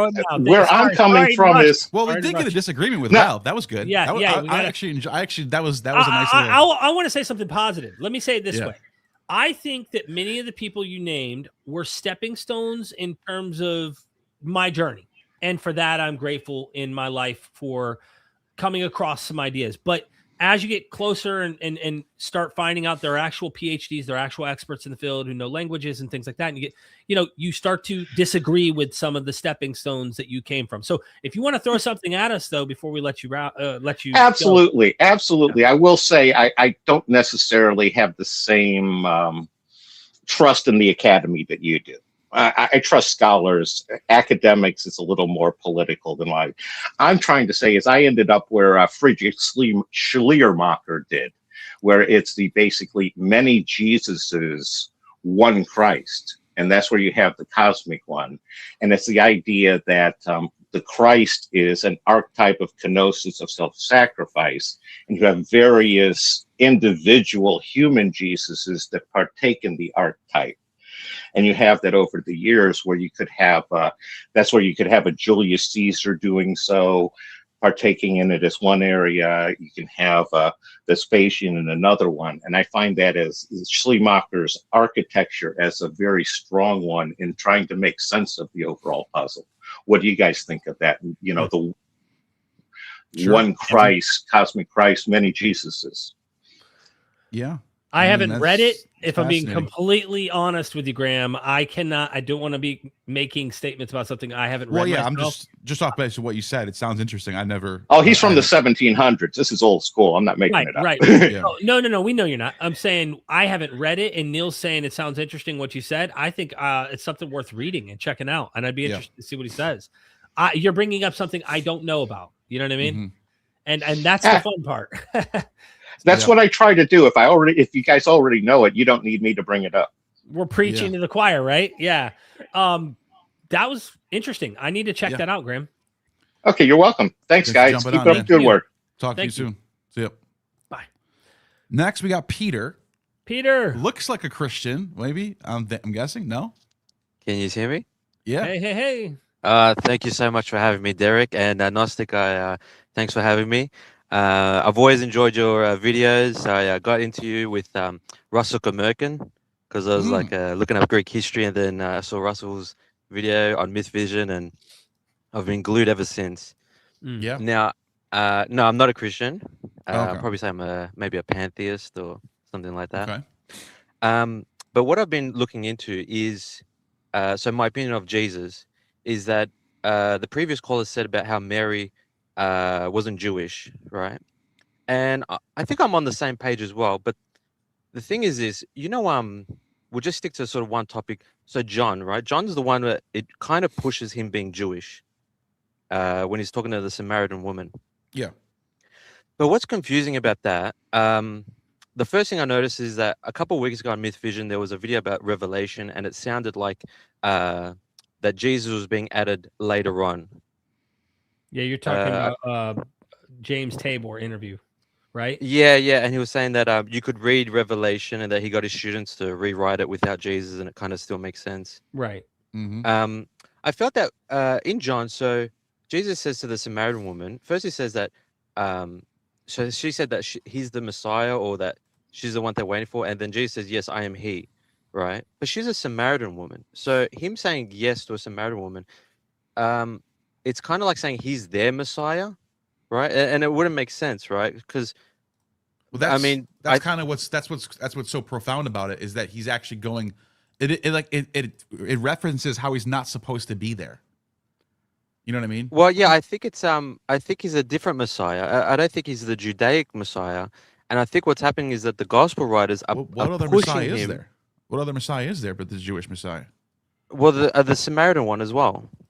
They had their own Messiah. Okay. But why wouldn't it be a universal everyone Messiah from the Jews? Yeah, that's what I think it is. Yeah, I agree with okay. that. I Yeah, think that's it's a what- I think that's what the universal Gospels one. are saying. No, I That's think what everyone- so. What I think is happening with the Gospels, like I think as the Gospels get edited or created, as it goes on, they get less and less non-Jewish, if you want, or non-Davidic, right? Because like you have Mark and Matthew, they're the first ones. But when you get to Luke and John, that's when it's really more in your Gentile face. friendly. Sure. No, I agree with that. no, not the opposite. The opposite. Oh, no, I think no, I Yes, disagree because- with that. Yeah. I yeah, disagree that's with fair that. enough. But I know. But what sticks out to me is that Luke and John are way more to the Gentiles than Matthew and Mark is. I understand that's the consensus, but so with John, Jesus is saying that like he's going to replace the Samaritan rule and he's going to replace the Judean rule with a new one, right? But look, And what then she it said, almost- look what happens in the same text. You Samaritan woman, she goes, "You are a Jew, and I am Yeah, a I know, I Samaritan." know. It's right there. Yeah, I know. But the thing is with the Samaritan woman, she doesn't know who he is, right? She just saw a man coming out of Judea, and so it can be said But then the author says, "For Jews do not associate with Samaritan." The author is saying, Yeah. This is not like a historical text. I don't get No, why. she's saying I don't get the. I'm No, maybe no. Neil knows more about This is this. in but parentheses. why is The this point of even this a is- thing? I don't get why this is Well, even. I'm a just trying to thing. study the text. It's regardless of why it's a thing. It doesn't matter. It's Well, just no, I'm the truth is in asking the why text. there's a thing, and The truth is in the text, right? It's right here. I'm For talking Jews about do not associate people, with Samaritans. people who are thinking Yeah, that's the Jesus Samaritan wasn't woman a saying that. Jew. I don't Hold on a understand. second. But you're saying it's not important. You're It's saying not the important. I'm author not- wrote. Hold on a second. You're saying the author wrote this, but we're supposed to assume Jesus is just the woman that's saying this, and Jesus is just going along with it. No, she doesn't know much about him. Like all So? she saw was a man coming out of Judea, right? Maybe he's And wearing she's something assuming- Jewish. Maybe Yeah, he's but this is talking- Well, the we don't know. author, That's right? an The assumption. We're author's making writing the this. assumption you Hold know on a that second. this woman Stop. even met Hold him. on. I mean, Stop. The author. Well, that's right. The author John is writing this decades later. yeah, of course. Right. We can't psychoanalyze. She doesn't know him. Maybe she's wrong about him. The author is giving us this information about him Right. being a Jew. Of course. So it doesn't Yeah. matter what she thinks or The what. author Well, thinks it's not he's a- really. The author's just he's saying that's what I mean by as the Gospels age, right? As they become later and later, more of this Judaic identity is being applied to him, right? Like Luke. Matthew's Luke the being most Jewish, dude. Matthew's. Yeah, I know, but that's Mark Luke is and pretty John. Jewish Like, too. yeah, but the thing is, but just to bring it back is that living a Judaic life doesn't necessarily mean you're of the line of David, because I mean the Hasmoneans did have a policy of conversion, right? It was the law. It wasn't like you chose to be it. Like you had to do it or you were exiled. So that could be a sort of an Look at this. indication that Look at this. Our ancestors worshipped on this mountain, talking about Mount Gerizim, but you Jews, talking about Jesus, claim that the place must be in Jerusalem. He yeah, responds, but woman, she doesn't know him. I'm just hold. It doesn't matter. It doesn't matter. Women, he says, the time is coming when you will worship the Father neither on the mountain or in Jerusalem. You Samaritans worship what you do not know. We worship what we do know, for salvation is from the Jews. He calls Yeah, I himself know. a Jew. I understand that, and that's why just to bring it back to that Revelation video, it does seem right. Like the author of John, like I'm not saying it's, I was about to say it's not gospel, but like John is. I'm not taking it. I'm treating it as You're a saying this is history an text, right? And interpolation? You think this is an interpolation? perhaps, because it does Wha- seem like why? I'll tell you why. This, no, because this is it just essential seems to the text. yeah, I know, but it This seems doesn't make abrupt that he's sense telling. if he's not Jewish. Okay, well I'll The explain whole why. point Because of he's John telling, 4 is a Jew and a Gentile coming together, a Jew and a Samaritan, I'm sorry, a Jew and a Samaritan coming together under one Messiah. That's the whole point. It doesn't make sense Yeah, I if know, but- Jesus is not Jewish. It doesn't. This chapter needs to go if it is not. If he's no, not it Jewish. still makes sense, right? Because No, you can read it as a. Doesn't. Well, I'll explain. it doesn't, my All right, friend. I'll- And this is the second well- time someone's come up with this, and This you I- guys. No, this is the problem. You guys are just like making it fit. Like you guys are taking square pegs, sticking them into a round hole. That's an interpolation. I don't think understand. I don't think he really wrote that. No way. There's no. Well, it makes sense without it. No, man. This is not how evidence. This is not good methodology. It doesn't work that way. You can't just say things are interpolations because you don't like them. Yeah, Go ahead. I think I'll give you some time to explain it. Yeah, you should get final word here. We've got three Yeah. more people we need to hit, and then we got to hit super chats, Neil, and then I got dinner. Any last thoughts on that? You there?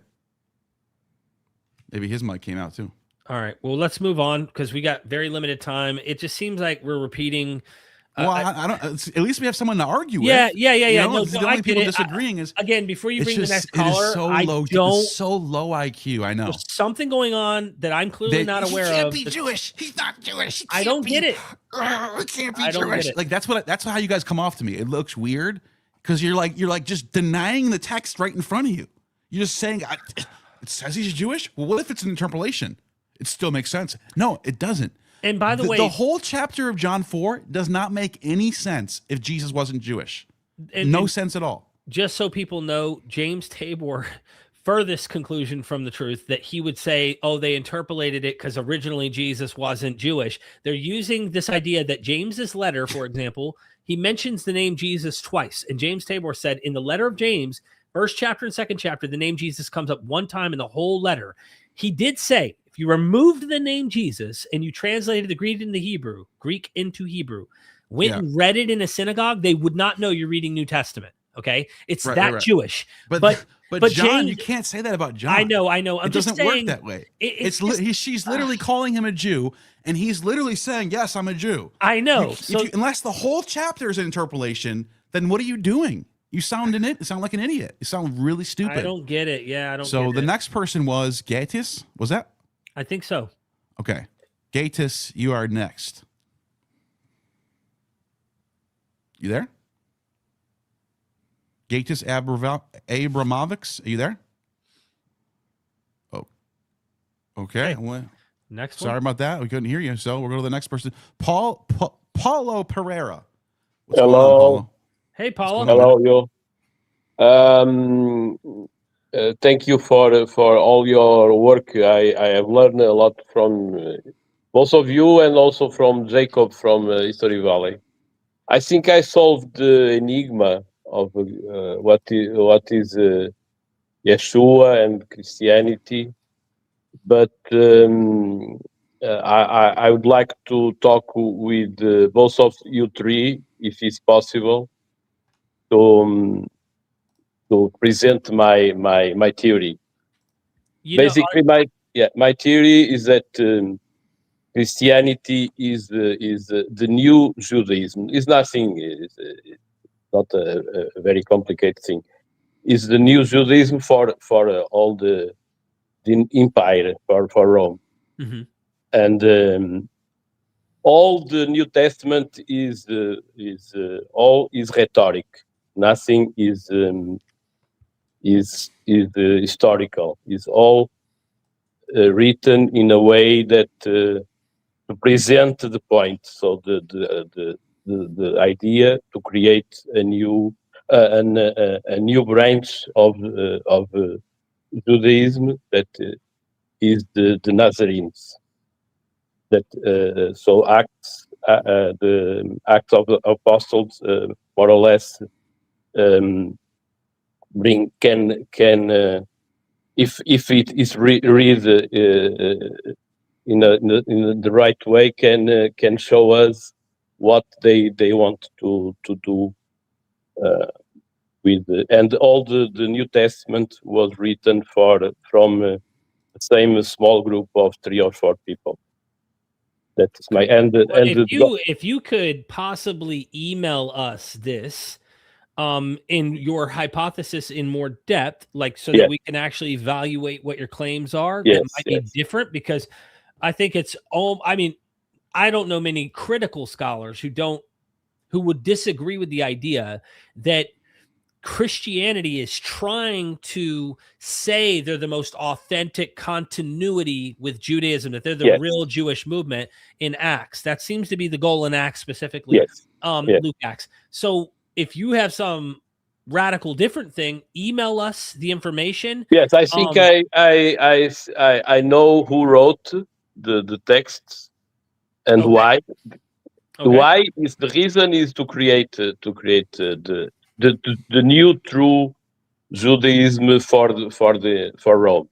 and who write them. I think I know who they are, and I think the order of the text also is first Matthew, then Luke, then Paul letters, then Acts, then Revelation, then John.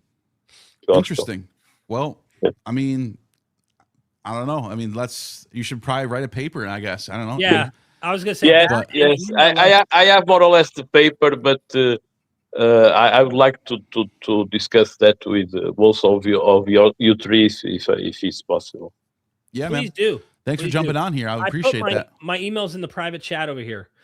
Yeah, and yeah, definitely. Where it is on the private chat inside the StreamYard on the private chat. So you can find it on the right of the screen. You'll see it. Yeah. It's also on, you can find it everywhere. mythvisionpodcast@gmail.com. It's simple. I cannot see it. Private chat's on the right side of the screen. It says private chat. Yep. So, and if you just need to remember it, mythvision at gmail.com. Oh, you just froze. Yeah. I think you froze. By the way, one more, Neil. Let's get the super. All right, Paul, you froze, so I'll say goodbye to you, Paul. Thanks for joining on here, man. Talk to you later. All right, MCS. Thanks for joining, man. What's going on? MCS, you there? Oh, he's muted. Yeah, you muted. Go ahead. Hello, guys. How are you? Yeah. Good. How are you? What's going on, man? Good to see you. Yeah, I'm fine. It's a big pleasure. It's a big pleasure to be with you guys. I'm fine. Just to say, I come from North Africa and I'm an apostate. So, yeah. Oh, wow. You're my friend. Be careful. Yeah. Hey. Yeah. I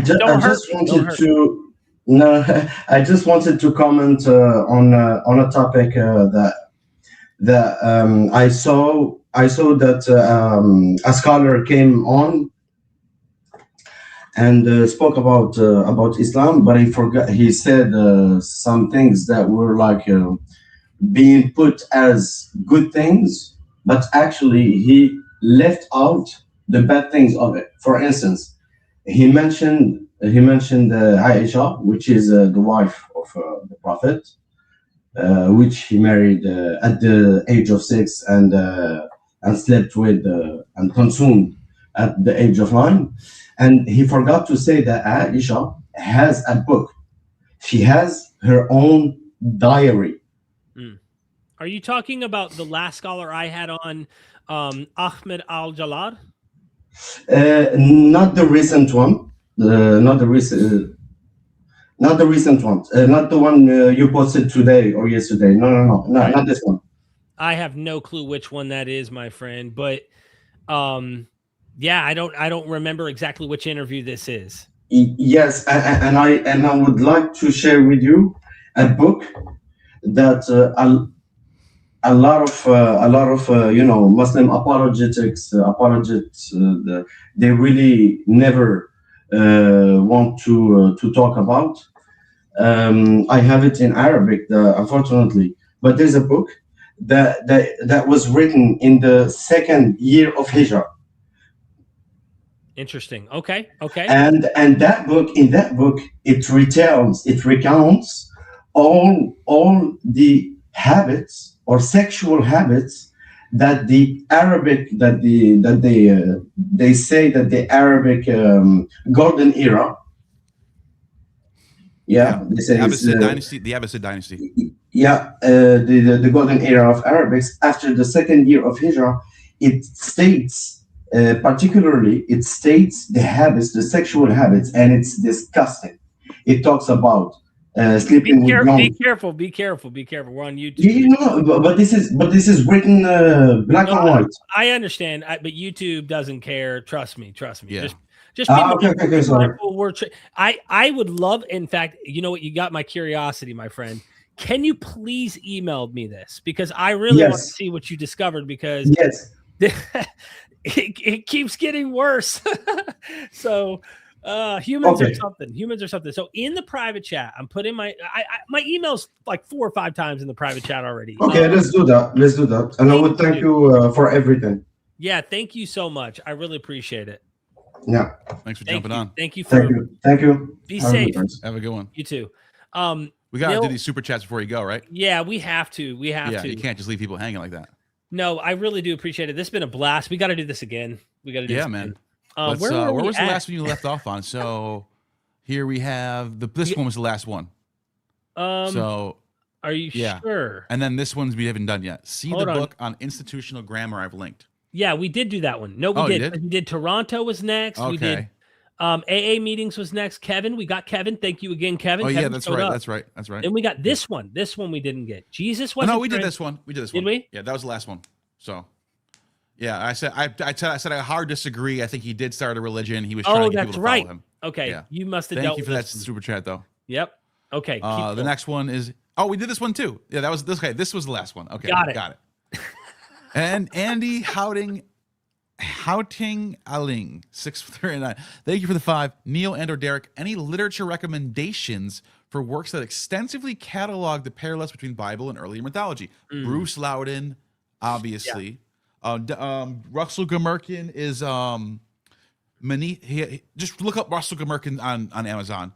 He's got a few with Genesis, Manetho, Plato, the Hebrew Bible, that stuff. That's a good one. Argonauts in the Desert.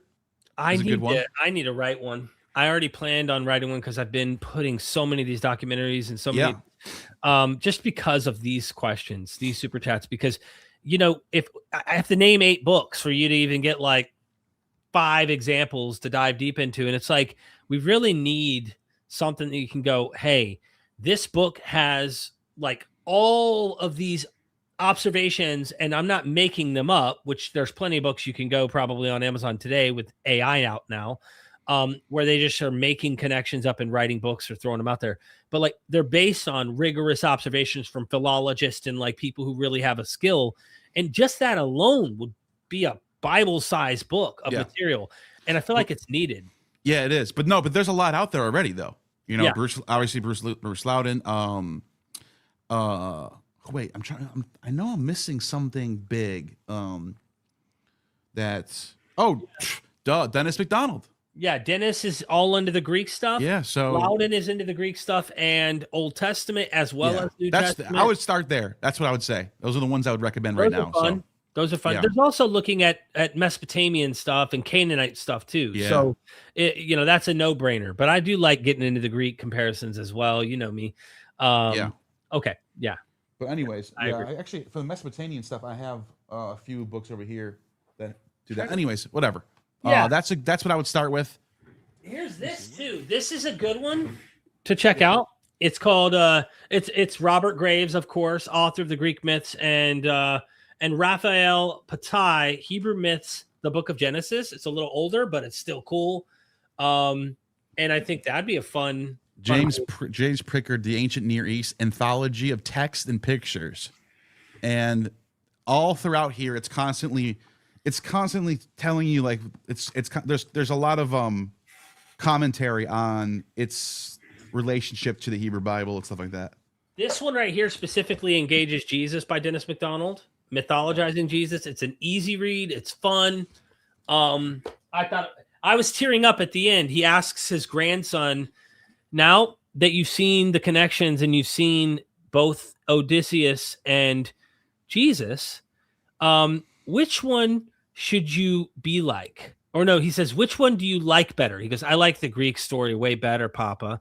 And then he goes, but which one should you act more like? And he's like, I should act like this one right here, where he's not killing everybody and doing all sorts of crazy stuff. So it was really interesting at the end. Anyway. Yeah. But yeah, I would start there, and then you'll be able to find more after that on your own once you start getting through those ones. Yeah. So thank you for that super chat. Yeah, thank you. Let's see, what was that? Where Victor are we? Engelman. Oh, here we go. Yep. Victor Engelman. Jesus is circumcised Luke 2:21.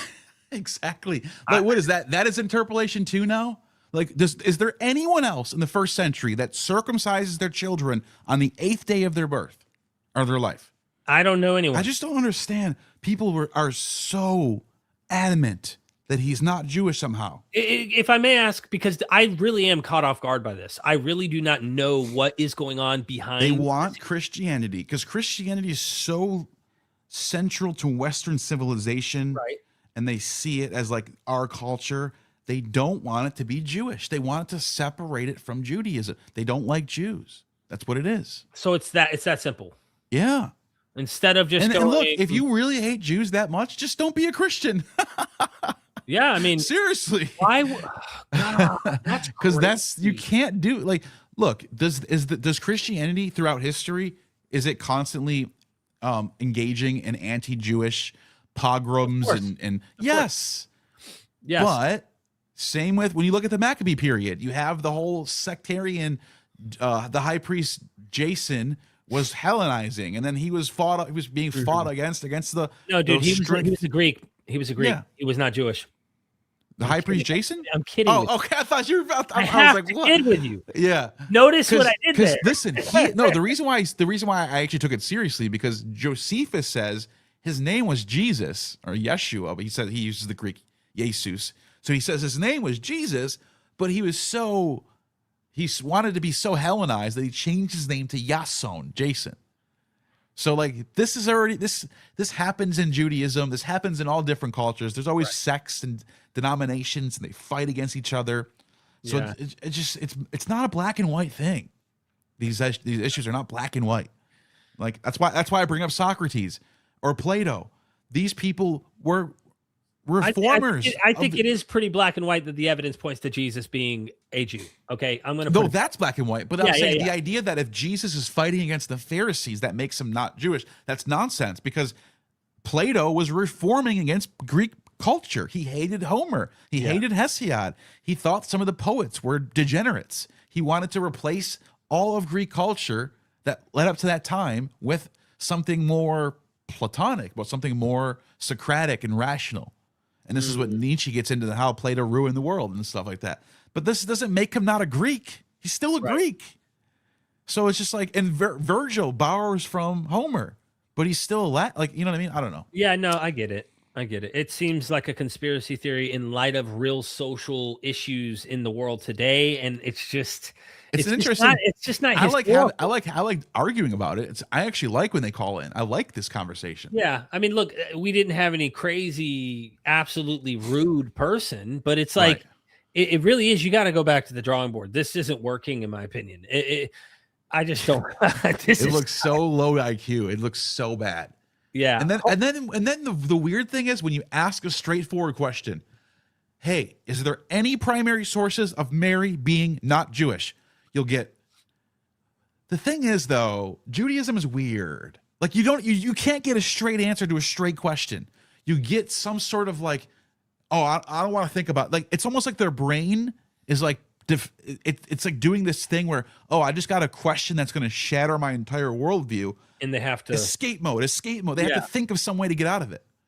And it's kind of sad weird to watch. What I would like to do for these people that I think are sincere. I don't want this to be a jab as if they're not maybe somehow convinced for real and are honest in what they believe. But I would like to give them an alternative path based on actual education and actual like real historical methodology. I know. I'm just saying maybe there's a few sitting on the fence. Maybe there's a few that will. Yeah, sure. Goes, sure. Hey, hold on. So if I'm that adamantly not a fan of Christianity or this idea, I'm not going to like reinvent the wheel and pretend that the evidence doesn't suggest this. Maybe I find out that it's loaded mythology and legend and it didn't. But here's the thing, Derek. Most of the people that I engage with on this topic are Christians. Oh, it's called CI. Well, now we're screwed. You ever heard of CI? Yes, Christian identity. Yes. And they think he has to be some Aryan. Okay, they're screwed. Yeah, they got to find out some other way. You can't. Derek, I debated one of these people one time, and you know what he said to me in Paul's what is it? Is it Philippians? I think it is, where he says, "There's no Jew, there's no Gentile." There's no male, there's no female, there's no slave, no Scythian. You know what he said to me? What did he say? That you're not reading that correctly. What Paul is saying is that the Scythians are the chosen people. Dude. That's how he read the chapter. Yeah, you can't help that. You cannot, there's no help it's brain scattered stuff. We're talking, oh my God, you're so dumb. That's what we're talking about. Anyways. Okay. Well, I was speaking for people who were obviously maybe sincere. And if they are sincere even in that, I would just say reassess your whole world, look in the mirror, do some real serious research. Home Rose, thanks for becoming a member. Really, really appreciate it. Pat in the house. Damn, I'm late to the party for tonight's live. You missed it. Pat. Yeah. You missed it. Neil suplexed 8 people. I came behind the stone cold stunner. I'm just kidding. We had a blast. Andy Hugh, Houseling, you tried to say this earlier too. Haddad rules. Thank you. Pat says, oh yeah, thank you for that. Pat 907 says, Derek, I'm watching old clips of you and Josh Bowen. That's like 5 years old, man. Time is flying, homie. Anyway, I am diligently catching up on your old stuff. If you can catch up to where we're at today, you're probably the first who's done it all. It all. Thank you, Pat. Platots, the Samaritans were Jews. They just thought they should worship on Gerizim and that only a version of the Torah was authentic.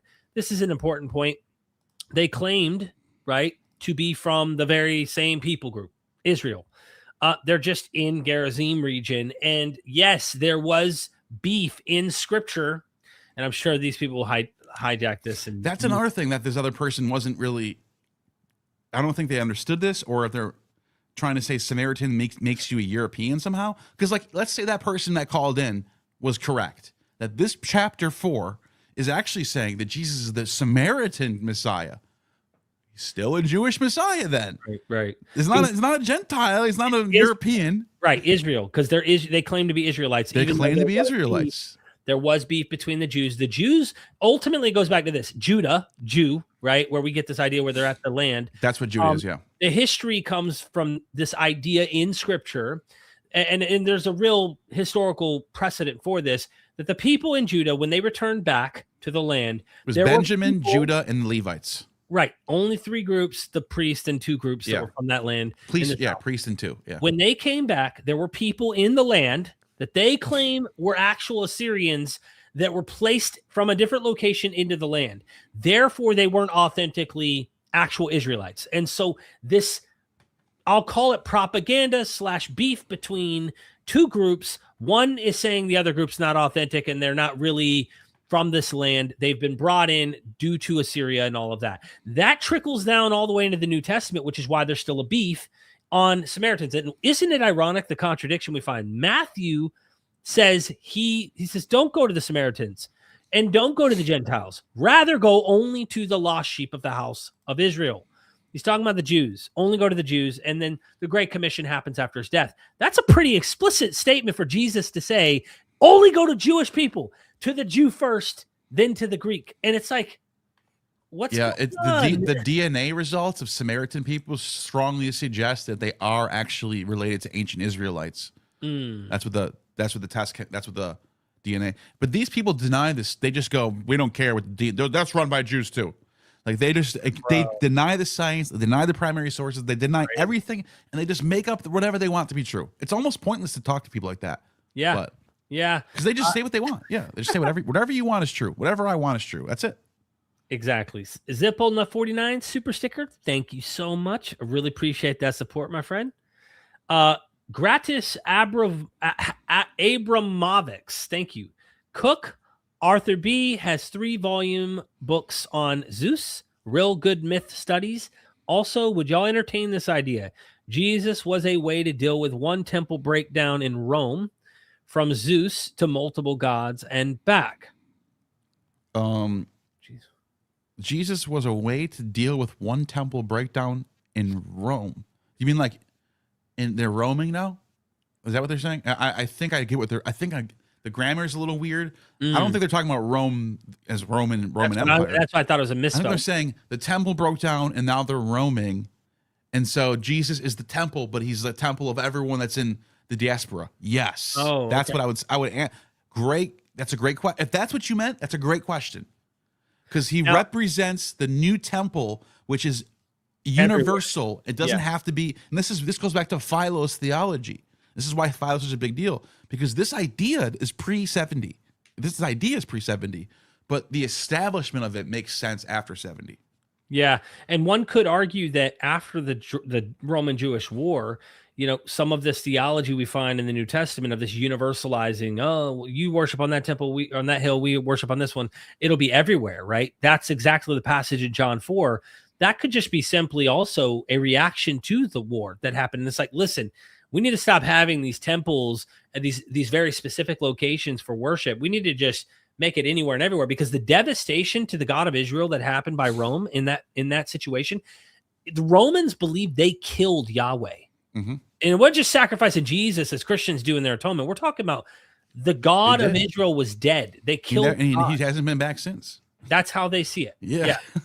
That's pretty rough stuff. It's pretty rough. Yeah. Yeah. I mean, carrying all of his ornaments out of his sanctuary and everything. Do you know, Derek, that right before Muhammad, in around 602, 603, there was a Jewish Messiah claimant from Babylon who came and tried to he had a bunch of Persians behind him that backed him up to fight against the Romans.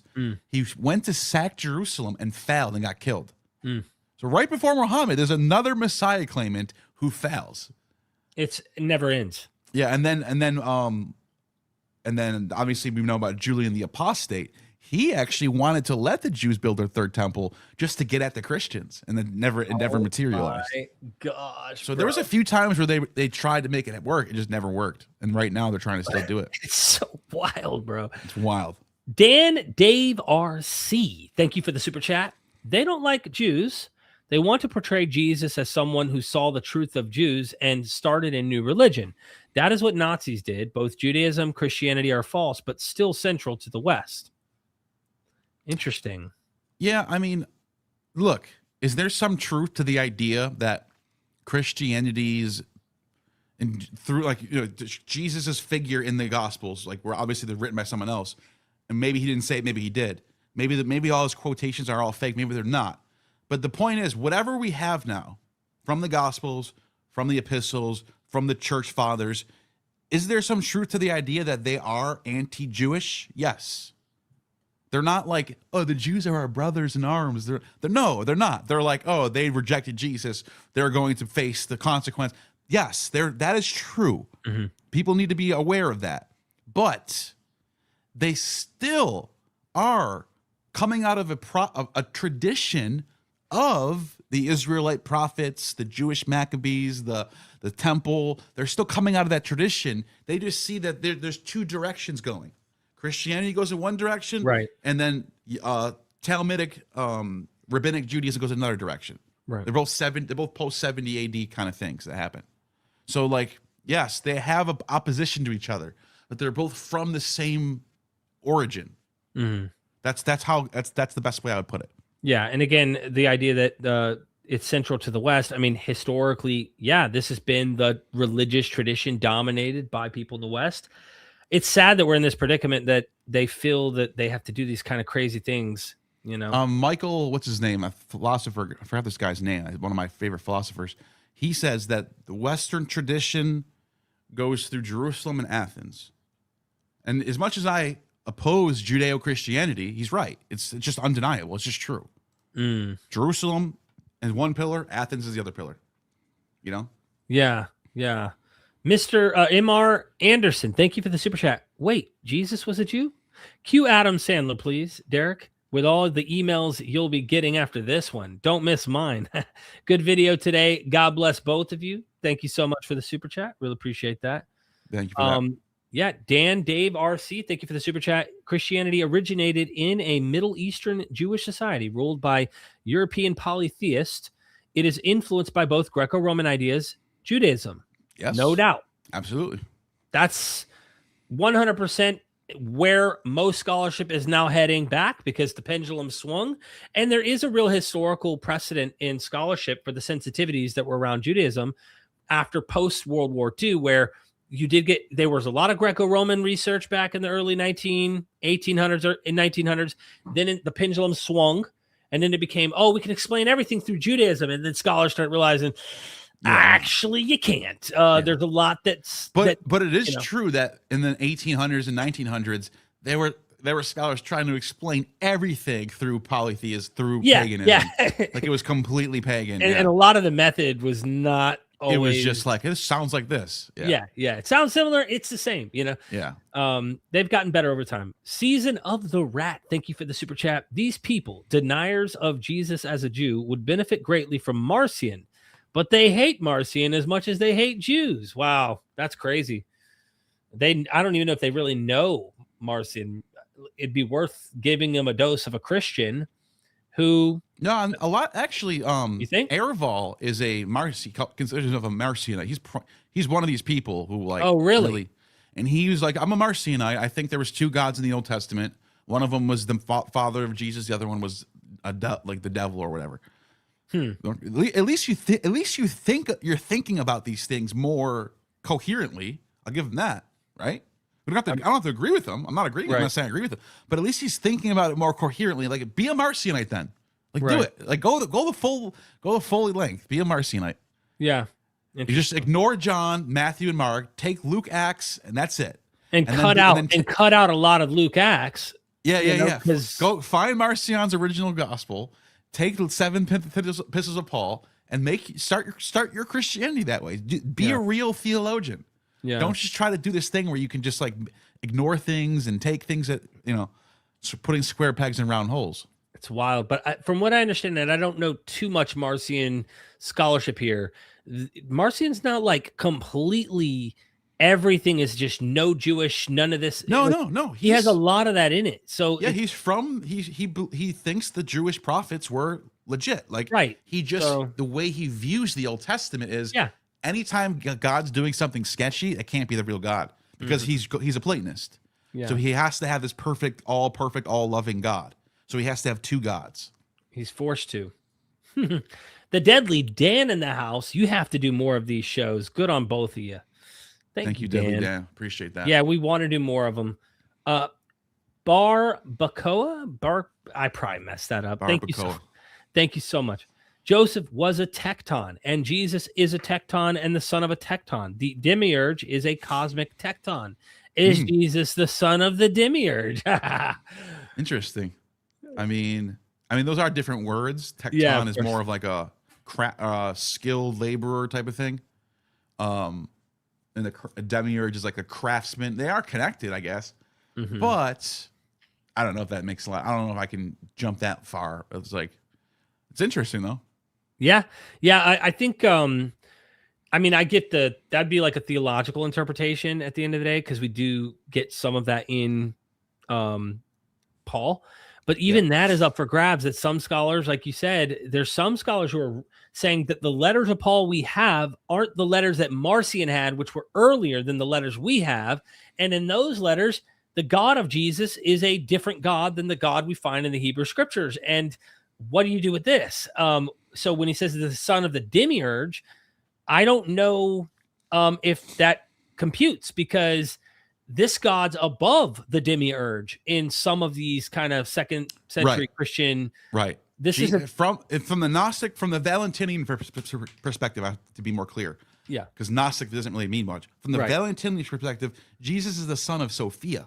Who Sophia is the son of the one, the monad, unnamed, or daughter, or whatever. But the demiurge, who's Yaldabaoth, or Yahweh, Yaldabaoth, is one of these bastard sons who Sophia created by accident and repents about it. She repents. It's like Pandora's box. Whoopsie. Yeah. Yep. Exactly. Yeah. But yeah, that's an interesting way to look at it. There also is an interesting thing about the whole tecton thing and Jesus being a carpenter. Justin Martyr mentions that's what tecton means, carpenter. Right. Well, it can also mean stone-mason. It can mean several different things. And there's a gospel that we don't have in our New Testament that Justin Martyr's depended on, which is why I like getting into how are these 2nd century Orthodox fathers using all these non-canonical texts for details about Jesus. Come on now. We got to get into that. This is what I talk about in my video, First 300 Years of Christianity Was a Lie. One of the oldest Christian texts we have is the epistle of Clement, and he's citing, I think the name of the gospel is the Gospel of the Egyptians, but I might be wrong. It's one of these Gnostic texts where there's what's it called? The bird that dies and resurrects, the phoenix. Yeah. Where there's a phoenix that rises up in Arabia and flies to Heliopolis, And he literally cites this text perfectly. And so what's going on there? Like, anyways. What do you do with that? What do you do with that? Thank you, Barbacoa. I'm saying it right. Pat 907. We are MythVision. I had to. Love you, Pat. Thank you so much for the support. We also 66 super chat of the night. Wow, between our channels, that's awesome. Yeah. Gaddis Abramovics. I always butcher this. I'm sorry. I met the latter point you made. Mostly I was thinking how multiple gods' temples in one nation historically fail when government is press. They reinvented Zeus' story and made Kronos the Old Testament god vibe. Oh, okay. How multiple gods' temples in one nation historically fail. Yeah, I mean, the Romans, the whole Roman imperial cult was sort of designed in a way where every city, every polis kept their traditions alive. So the Romans kept the priesthood of Jupiter, Optimus Maximus, and the triad, the Aventine triad for the plebs, which was Bacchus, Ceres, and Libera. And then you have the Capitoline triad. That's all Roman. It stays that way. But then you go over to the cities that they conquered. So Athens has the Eleusinian mysteries. Samothrace has the Samothrasian mysteries. Alexandria has the Serapis stuff. Jerusalem has their stuff. Everywhere you go, and then like the Syrians still worship Elagabalus and whatever. Great Mother and Pessinus, whatever you want to do. That it seemed to work that way. It seemed to have this. They had the Pax Romana. There wasn't really a lot of You don't read about a lot of religious rebellions. There wasn't a lot of religious tension back then. It's weird. You find religious tension under a unified religion more than you find under these religions. But I do think the super chatter is right that they do start to rewrite some of these older Homeric classical period texts through the lens of Plato. So you start to get more of morality involved in the gods. Kronos does appear in a way like a Satan figure. He does. He is like the one Zeus has to dethrone. And he's the one that eats his children. Like he does kind of have that. But Pretty then again, rough. you do have some people talking about the golden age of Saturn.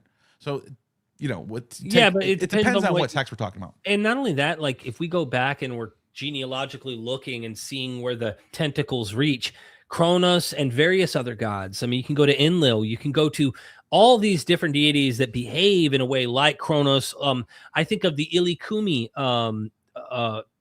poem, right? The Ilikumi story that goes on and describes the god there with Kumarbi and all that. Like there's all sorts of interesting overlap, but I think specifically just to address this before we let the super chat go, they reinvented Zeus's story and made Kronos the Old Testament god vibe. I think that happened based on what you just observed. The philosophy forces these older texts to look bad.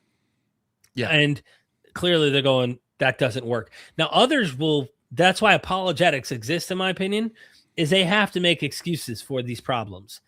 And so now they're having to go, oh, well, that's not what that means. It's not slavery. It's not, whatever the list might be, for the moral issues. And it's like Marcion saw it. He didn't even beat around the bush. He saw it like maybe many of the philosophers saw their own writings and went, nope, Zeus is not good here. Sorry, that can't be Zeus. That's a false god. That's a false myth about him. Or they might have allegorized like Athanasius or someone who's like, trying to say it's metaphorical. It doesn't mean what it actually says. Origen did that too. And it's funny to watch them like, yeah, he hit her in the face. No. Hit means something powerful. Face means your front perception of what you portray to people. And so, there's like, no, dude, he hit her in the face. Like, why are you reinterpreting this ugly passage? Humans do that, What do you do?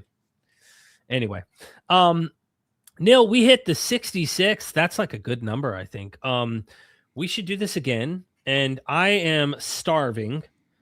I would love to do these again, and we're almost 4 hours in. So, anything you want to get off your chest? Yeah.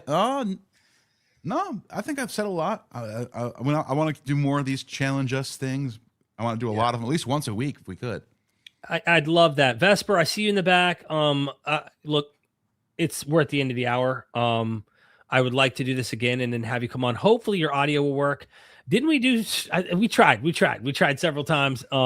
My wife, I could smell the amazing cooking, and I'm like, oh my goodness, I'm so hungry, man. I really do appreciate you doing this with me, and I know Jacob Berman was going to pop on earlier to address the whole Ralph Ellis thing, and he was trying to say in the private chat at the time. I didn't see it till after. He said, hey, let me on. He said, I need to tell him Isis, Manu, never existed. Yeah, that's true. There's no... so this is the thing that Ralph talks about in his book. He keeps calling him Isis Manu, Isis Manu, Isis. There's a guy named Isis Manu. There's not a single primary source from antiquity where a guy is mentioned named Isis Manu. In fact, Isis doesn't even exist. His name is Izates. There is a manuscript, there's a Josephus manuscript, where his name is shortened to Iza. It's just to shorten his name. It's like when you see Jesus' name, IHS. It's literally a manuscript tradition. The name is shortened. It doesn't even say Manu after it, and there's no S. So it's Iza. So he literally uses that to go, Isis Manu. It doesn't exist. You're making up a name. It doesn't even exist in history. Yeah, and I think You're that's a what liar. Jacob was going to come on to try and explain. And look, I try to turn something that could easily be negative into a positive and just point out like all that was part of my journey, to where I'm at today. No offense. I mean this with no offense. But when I hear someone say, I love the work of Ralph Ellis is really it doesn't look... No, I'm not going to be mean. I mean, if you say it's part of like... It's just like, I almost kind of go, what? Are you serious? Are you serious? I say stuff like you'll hear me say, hey, I gnawed on zeitgeist to begin with. You know what I mean?